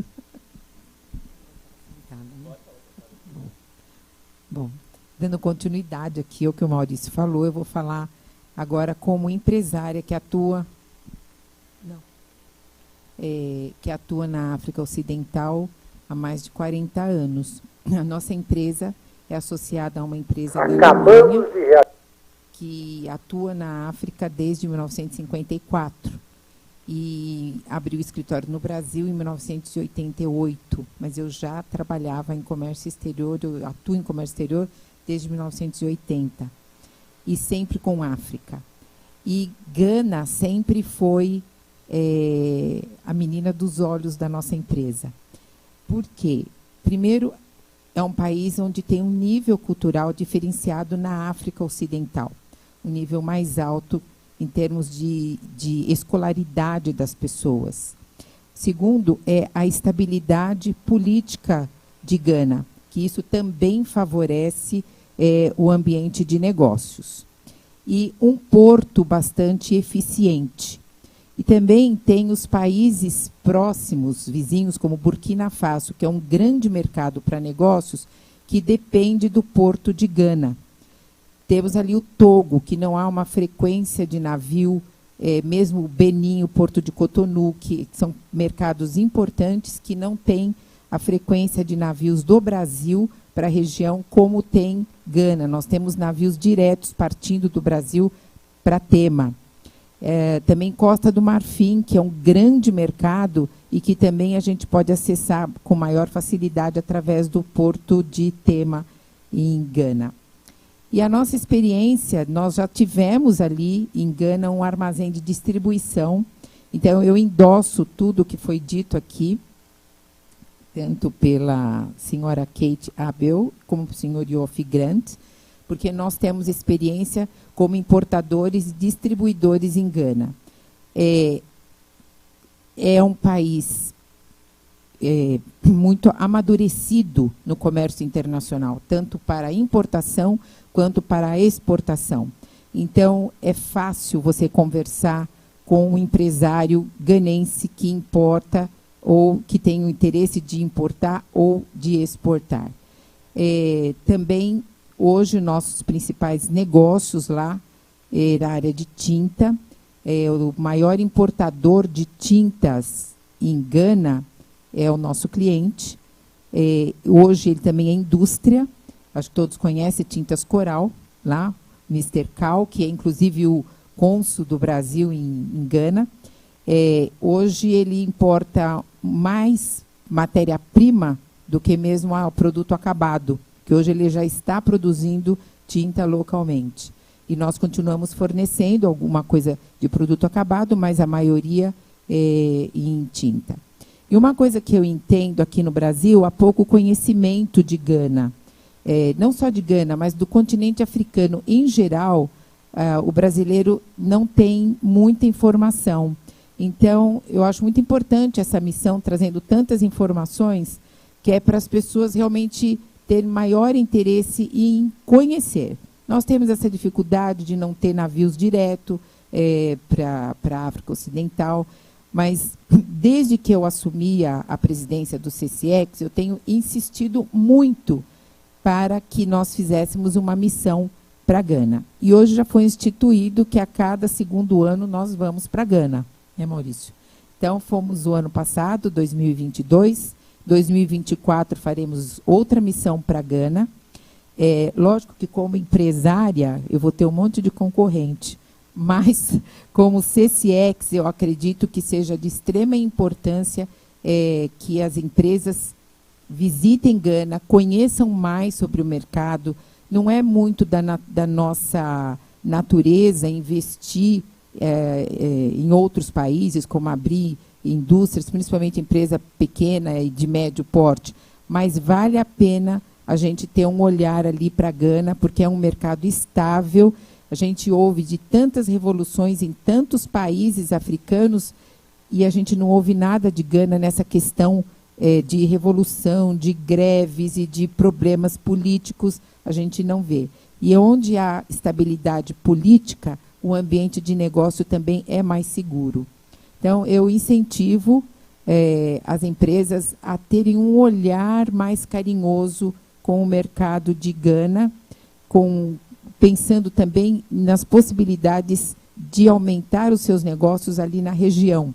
não só Gana, tem um limite de mercado, mas Gana é a porta de entrada, como eu falei, para Burkina Faso, que é um grande mercado. Nós já exportamos para Burkina Faso através do porto de Tema, exportamos também para o Togo através do porto de Tema, e nossos clientes do Benin também muitas vezes se utilizam de Gana para algumas transações bancárias, porque em Gana nós temos bancos internacionais atuando lá, como o Barclays Bank, que é muito ativo, e um banco que tem muito conhecimento de África, então facilita bastante os negócios, e também ajuda também, como eu disse, nos países vizinhos, que são mercados importantes.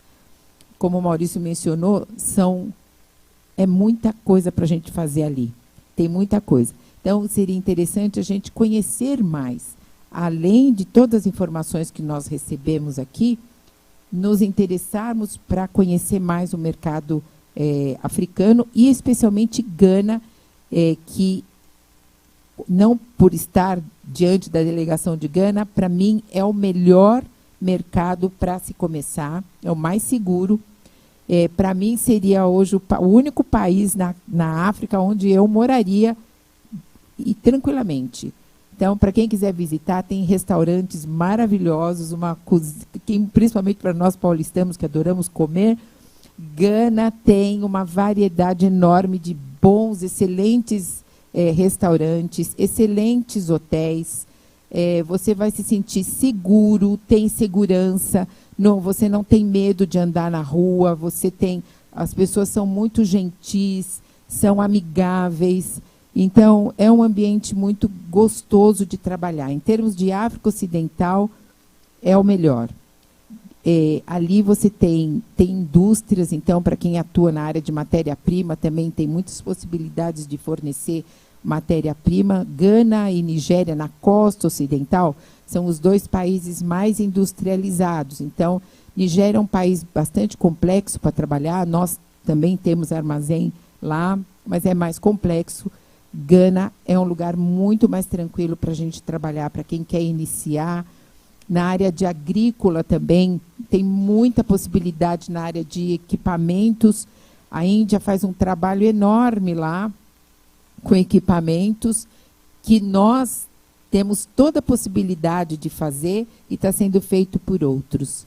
Então, eu incentivo e exorto aqui os empresários que olhem para Gana com carinho. Mesmo que eu vou ganhar bastante concorrente, mas tá bom.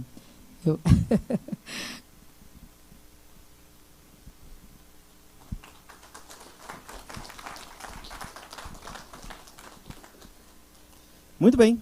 Então, já arrumando aqui para as nossas finalizações dessa sessão, eu agora gostaria de convidar o pessoal aí da equipe técnica para mostrar o vídeo do que foi que nós fizemos lá em Gana. Nós temos aqui relatos visuais, gente. A gente fala, mas a gente mostra. Acabamos de realizar a nossa segunda missão empresarial para o exterior. Foi a nossa segunda missão deste ano. Dessa vez foi para Gana, na África, e foi revestida de um grande sucesso. Mais de 15 empresas brasileiras representando 6 estados brasileiros estiveram nessa missão de extraordinário sucesso.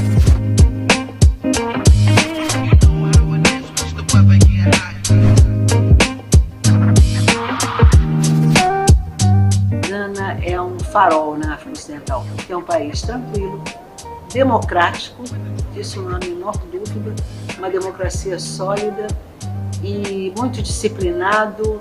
Eu trabalho na África já faz alguns anos e Gana, nessa região, é o país mais organizado, é um país que tem uma mentalidade exportadora, importa muito e continua importando muito. Gana está próximo ao mar e nós temos aqui países vizinhos que são bem menores e que dependem comercialmente de Gana. Já tem um comércio maior, tem uma frequência de navios maior. Eu já tinha participado de alguns eventos, mas não de uma missão. E a diferença de participar de uma missão fora do Brasil e ter a oportunidade de encontrar vários clientes potenciais e prospects foi muito boa. Gana é um país respeitado, respeitadíssimo no seu contexto, no seu entorno regional, mas não só, muito respeitado no entorno continental africano, no que diz respeito à União Africana, à zona de livre comércio que foi há pouco tempo estabelecida dos países africanos. Trazer os empresários dos países vizinhos para essa missão aqui, para esse encontro, foi muito positivo, porque todos ficaram surpreendidos positivamente. Todos os importadores nos agradeceram muito pelo convite, saíram satisfeitos, certos que eles vão fazer negócio com o Brasil. Importadores de outros países, não só de Gana, mas de outros países, importadores que tinham foco, que estavam buscando por produtos do Brasil, opções no mercado. Superou as expectativas, porque nós recebemos compradores reais. E nas salas de reuniões, é cansativo, exausto, nós estamos exaustos. Mas isso nos dá uma satisfação muito grande. Hoje, aqui nessa missão, eu vi o resultado e com um retorno excelente para nós. Eu estou muito satisfeita com tudo que eu tive a oportunidade de conhecer e também de realizar negócios. E eu tenho certeza que desta ação nós vamos colher muitos resultados. Já tenho possibilidades reais de negócios. Eu acho que foi uma missão muito importante. Eu acho que essa foi a primeira, mas não foi a última, definitivamente.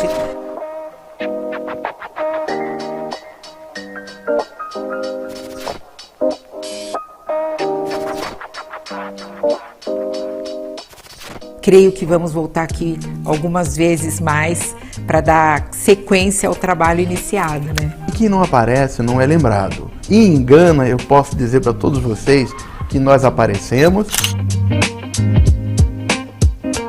Não perca as próximas oportunidades.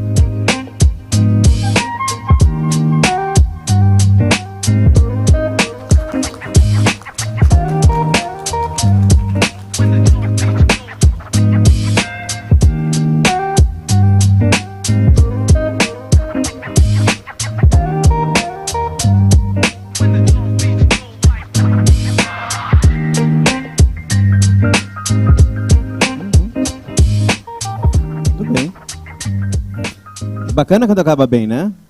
E foi. Vocês viram o número de resultado? Gente, eu fiz 62 reuniões em 2 dias. É por isso que o Giselmo, quando ele fala, foi cansativo. Gente, fazer 30 reuniões por dia não é mole. E pensando em inglês ainda, no fim do dia dá uma dor de cabeça. Rapaz, mas foi muito, muito bacana. Sabe, a abertura, o interesse deles. Quem já foi em missão comercial... E teve outra coisa que o Giselmo fala também, compradores verdadeiros. Porque quando você vai em missão comercial, de vez em quando tem lá uma agenda bacana, tem 20 reuniões, 10 deles estão querendo vender serviço para você, ou coisa parecida, né? E lá não, realmente, o Giselmo se deu bem lá, viu, gente? Ficou muito bacana, falei, oxa, bacana. Teve um lá, com um cliente dele, chegou até com o banco já, para abrir a carta de crédito. Eu nunca tinha visto isso. Então, vale muito a pena. O Maurício falou de quem vende serviço, só que quem vende serviço lá vende bons serviços, porque nós tivemos a visita de alguns agentes de carga e também de companhias marítimas, e realmente é importante, Lá, no mesmo dia que eu fui visitar a Zona Franca, eu fui também num operador logístico, para entender a ideia, o conceito do uso do porto de Tema. Então, gente, realmente foi muito, muito interessante. Grandes oportunidades. Nós vamos fazer agora, rapidinho, momentos de perguntas, tá? Então, se você tem uma pergunta para fazer e quer expor aqui nesse momento, fique à vontade, levante sua mãozinha. Talvez alguém leve um microfone para você. Ou talvez não. Em todo caso, eu tenho aqui, né, obviamente, para quebrar aquele momento. Sabe? Alguém tem uma pergunta? Gente, mais um. Não, tudo, não vou fazer. Então, eu já tenho perguntas prontas para começar. So, people... We'll start some question moments now. And the questions here, they are related to how can we effectively initiate these partnerships, investments, business in Ghana? First question that I have is, what measures has the government of Ghana put in place to ensure a conducive investment climate for foreign investors?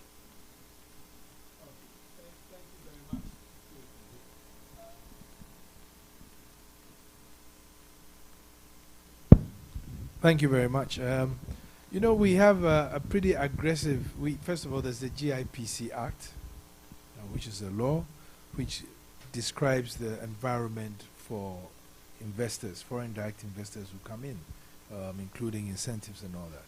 But more recently, we've entered into reform mode where we are improving the ease of doing business, we are improving the investment sector, and we are making it easier for investors to come in. The GIPC is an office under the president, so I report directly to the president. So beyond the law, we also have an aggressive lobby action, that when we see whether there's a need to amend certain parts of the law to ensure that there's mutuality in the benefits, then we take it up. And we are seeing a lot more of that. And that is why I say that it's a question of mutuality. But we are ready. We are engaged in reforms. We're going to come out with an even more attractive investment code, because we understand what it takes, and we understand that in today's world, the challenges are more, and to make the decision is even more difficult because the future is uncertain. But what we want to provide to you in Ghana is that we want you to tell us what you want to see, and then we'll create it for you. And then once we create it for you, you can be sure that when you come in, you're not leaving, because we create a relationship. And so those are some of the things that we do. And I speak on authority of the government, because I work for all the sectors. And so we are happy to engage in that sense. And if you want to come to Ghana, the easiest way is to contact us at GIPC. We will facilitate for you, and if you need the other agencies, we'll direct you to where exactly we can. And if there are problems, we have a very active aftercare service at GIPC. Now, it's to also help investors onboard their businesses.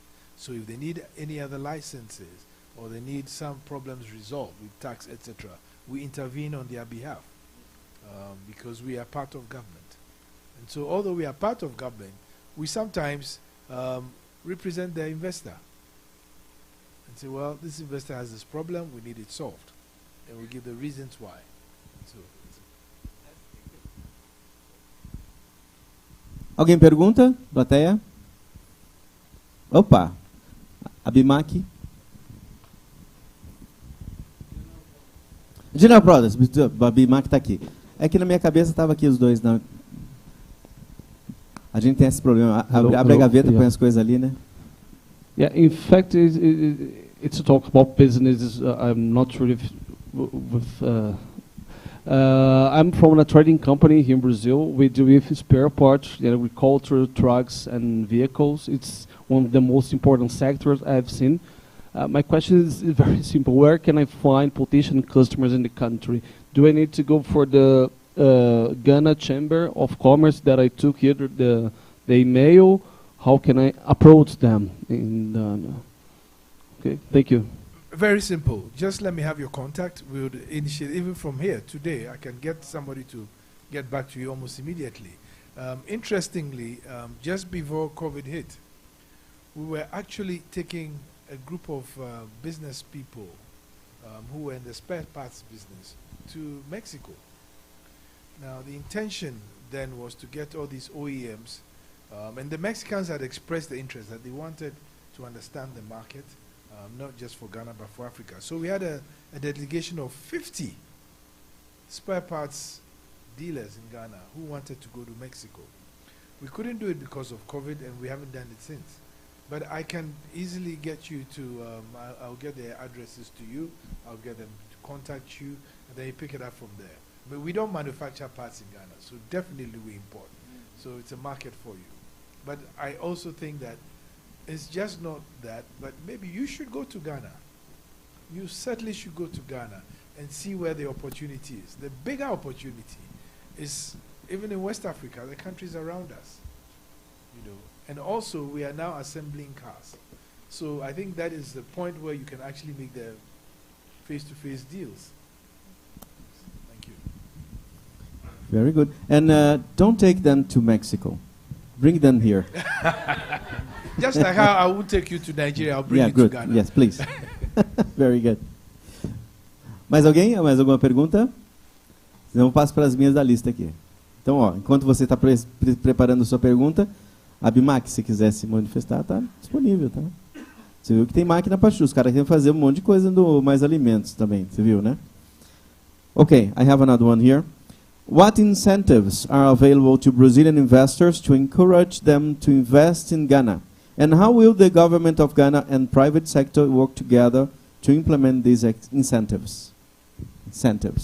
A very good question, because quite recently, you know, all over the world, there are issues of taxation, standardization of taxation, because of some of the large American companies.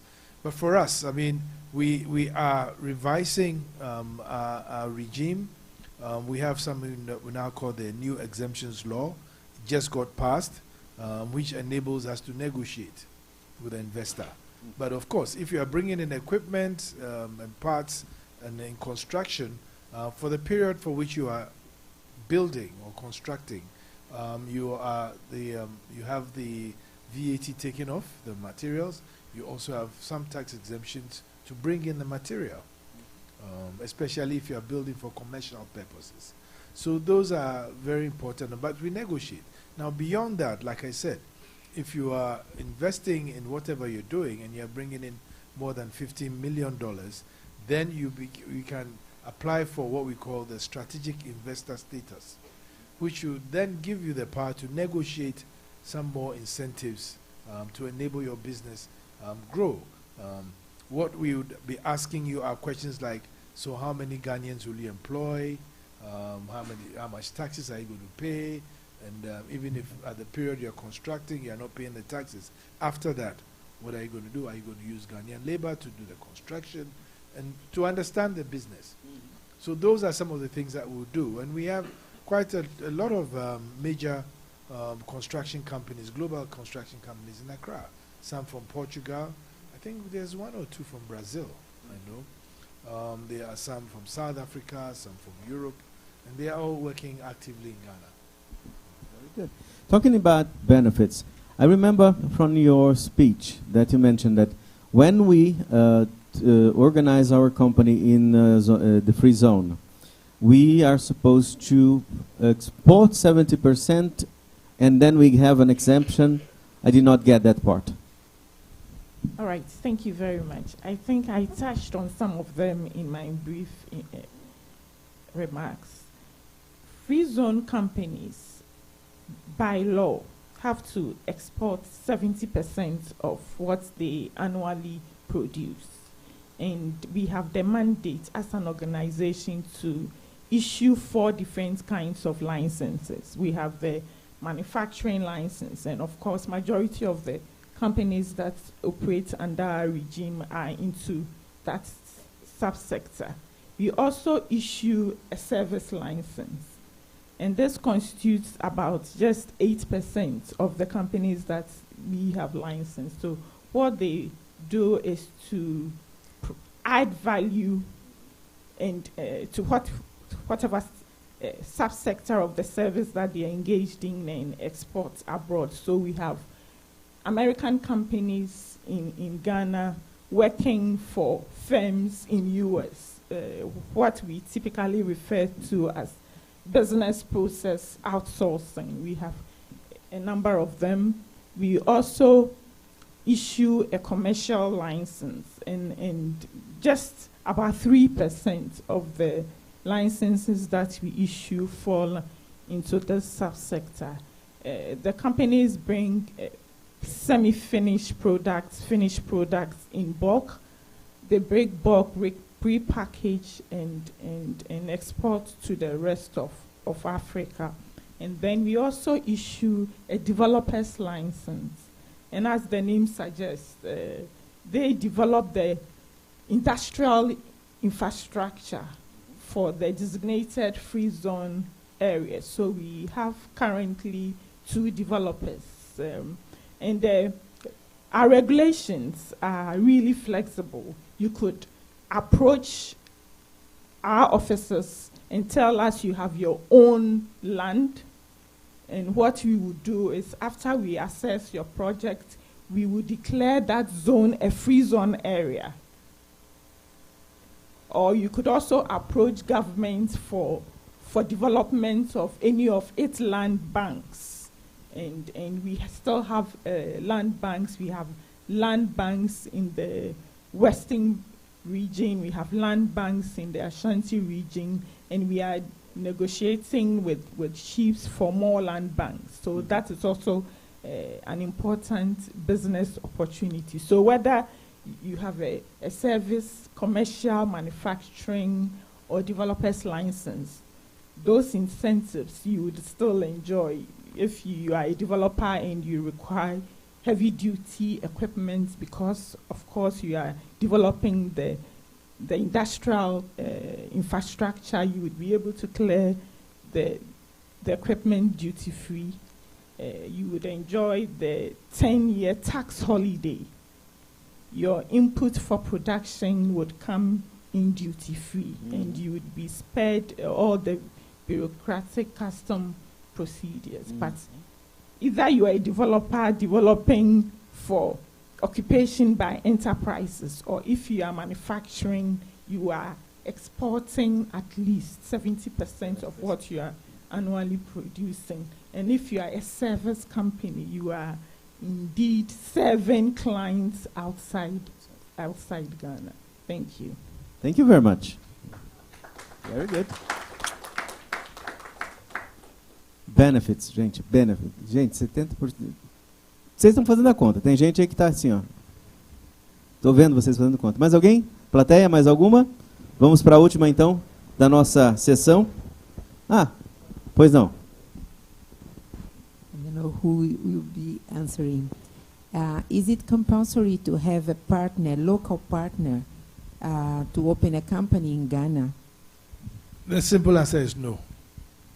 No, you don't need to have a local company. You don't need to. You can either register fully foreign owned or have a JV with a Ghanaian. Okay.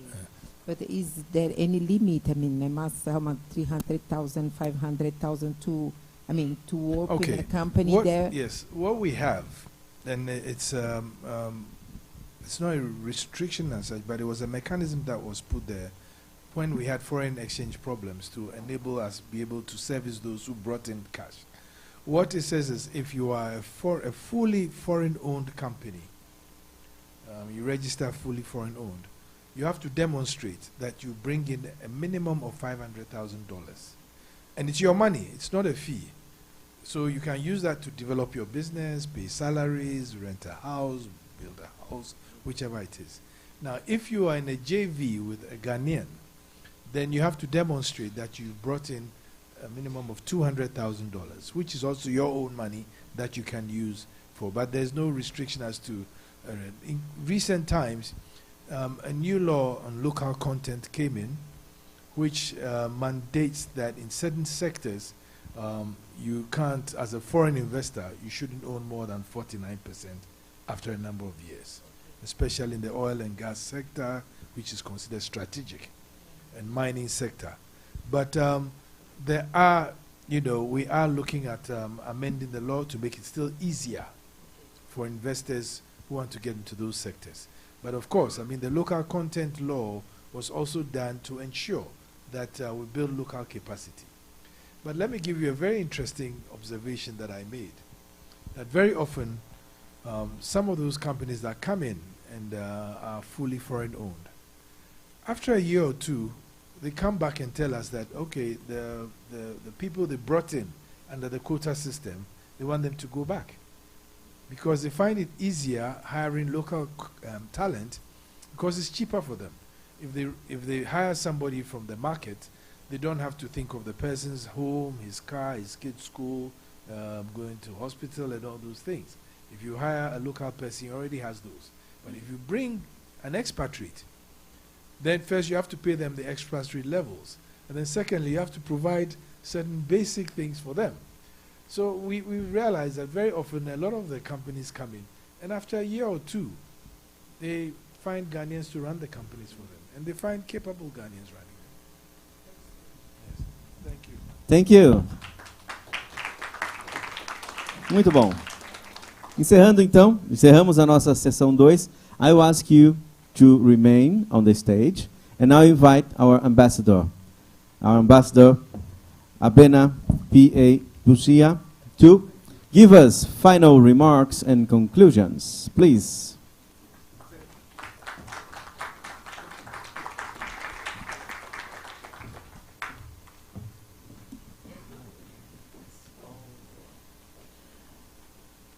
I always get the easy part. Hello and goodbye.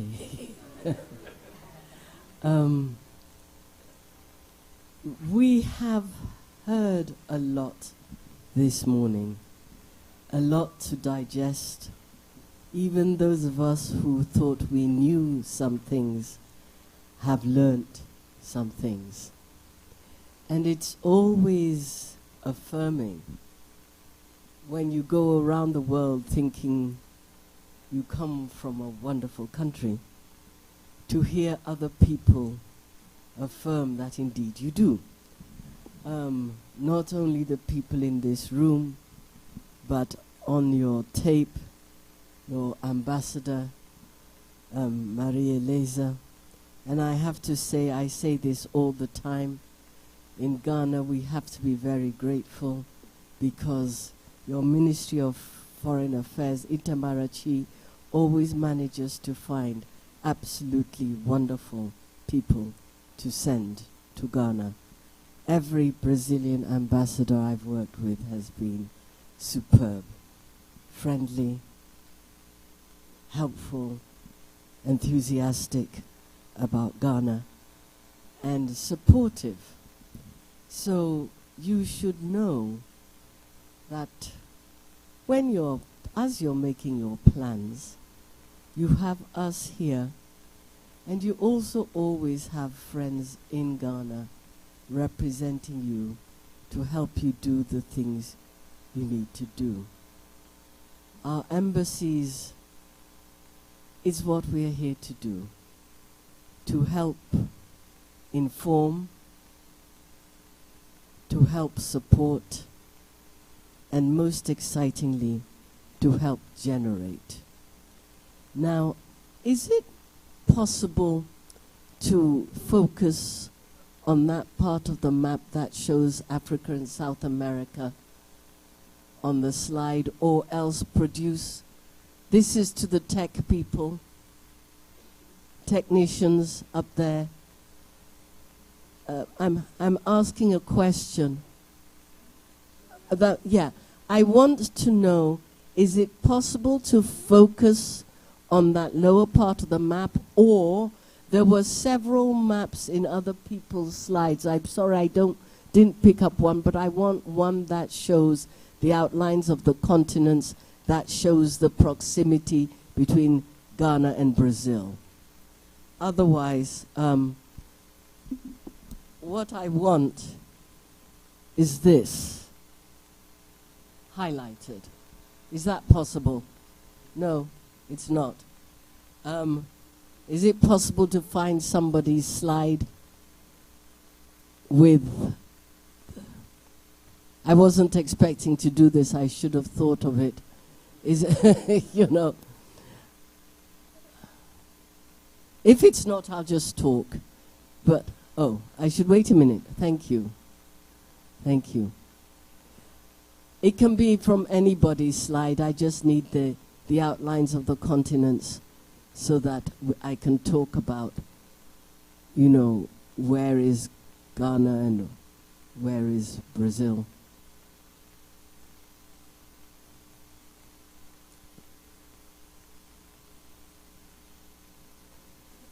I should know better, It's not like flipping back pages.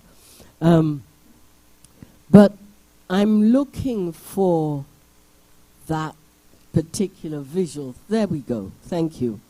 Because, you see, I want to emphasize a point.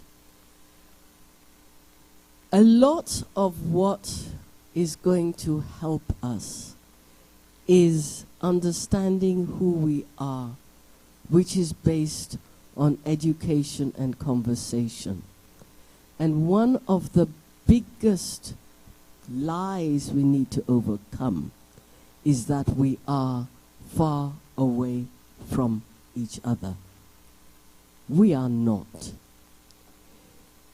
Brazil is the largest African population in this part of the world. Historically, only 6%, and that's not 60 or 16, that's 06. Only 6% of those of us Africans brought across the Atlantic ended up in North America. Everybody, when they think of African Americans, think of people from the United States because of the dominance of the US economy and culture and everything else. But only 6% of us ended up in North America. The other 94% are in Brazil and the Caribbean, who are here. And 500 years ago, traders had absolutely no difficulty finding a passage between Ghana and Brazil. They had no problem whatsoever. So why do we have a problem today? I'm saying this because to get here, my colleagues and I can tell you our wonderful horror stories of flying from Accra to either Dubai or Doha to return to Sao Paulo. And then if you're trying to get to dear little Brasilia, you then spend 6 or 8 hours in Guarulhos going crazy before you can get to Brasilia. From Accra, what kind of sense does that make? You can fly, if you don't want to leave the African continent, you can go and spend the night in Addis Ababa and then fly from Addis Ababa to Sao Paulo. Those people who are privileged enough to be able to go to Europe without having to worry about transit visas, then you're lucky. Yes, you can fly from Ghana to Amsterdam, and from Amsterdam to anywhere in Brazil, or from Ghana to London. Or if you live in Brasilia, you're so happy when you can fly from Accra to Lisbon and from Lisbon to Brasilia. Look at this. What kind of sense does that make? The distance in flying time from Accra to Sao Paulo is 5 hours. 5 hours direct flight. And we spend 21 hours going halfway around the world. It has been done. When the AU, the OAU as it was at the time, wanted to have a meeting in Brazil and they hired a charter flight, it took a 3.5 hour flight. So we can do it. When there's a World Cup or some other special occasion, we do it. But today, we are always told there isn't the business, and therefore the commerce won't follow. Which comes first? I'm saying this as my closing remark because I have a hobby horse. You are the business people. You are the people who can insist on the change. Us diplomats can only stamp our feet and cry. You are the people we have to convince, and you are the people who can then do something about it commercially. The first steps have been done. Ghana has air service agreements with every country down the east coast of South America. That's being done. We've got the agreements. We need the planes. Because everything you've spoken about will be facilitated if we can fly. And if we can fly there quickly and not have to go through Doha or Dubai and come back feeling raggedy. So please, this is my appeal. We have to end because we're running over time. So I just wanted to end with that. As I said, we're here to support and to inform and to generate. And I'm hoping that this meeting will inspire you to generate direct flights between West Africa and Brazil if you do nothing else. And I will be the first person on the plane. Thank you so much for being here.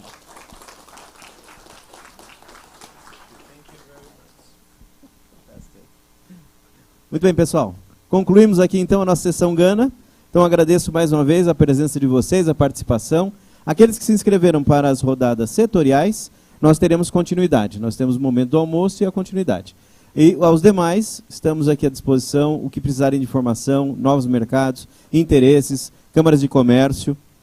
Fale comigo, fale com a equipe. Muito obrigado a Isabela, a Yara, pelo esforço. A Glória já saiu correndo para fazer a próxima agenda. Então, pessoal, agradeço. Um bom dia para vocês que continuam e para vocês que ficam com a gente. Tem mais trabalho pela frente. Muito obrigado e até a próxima.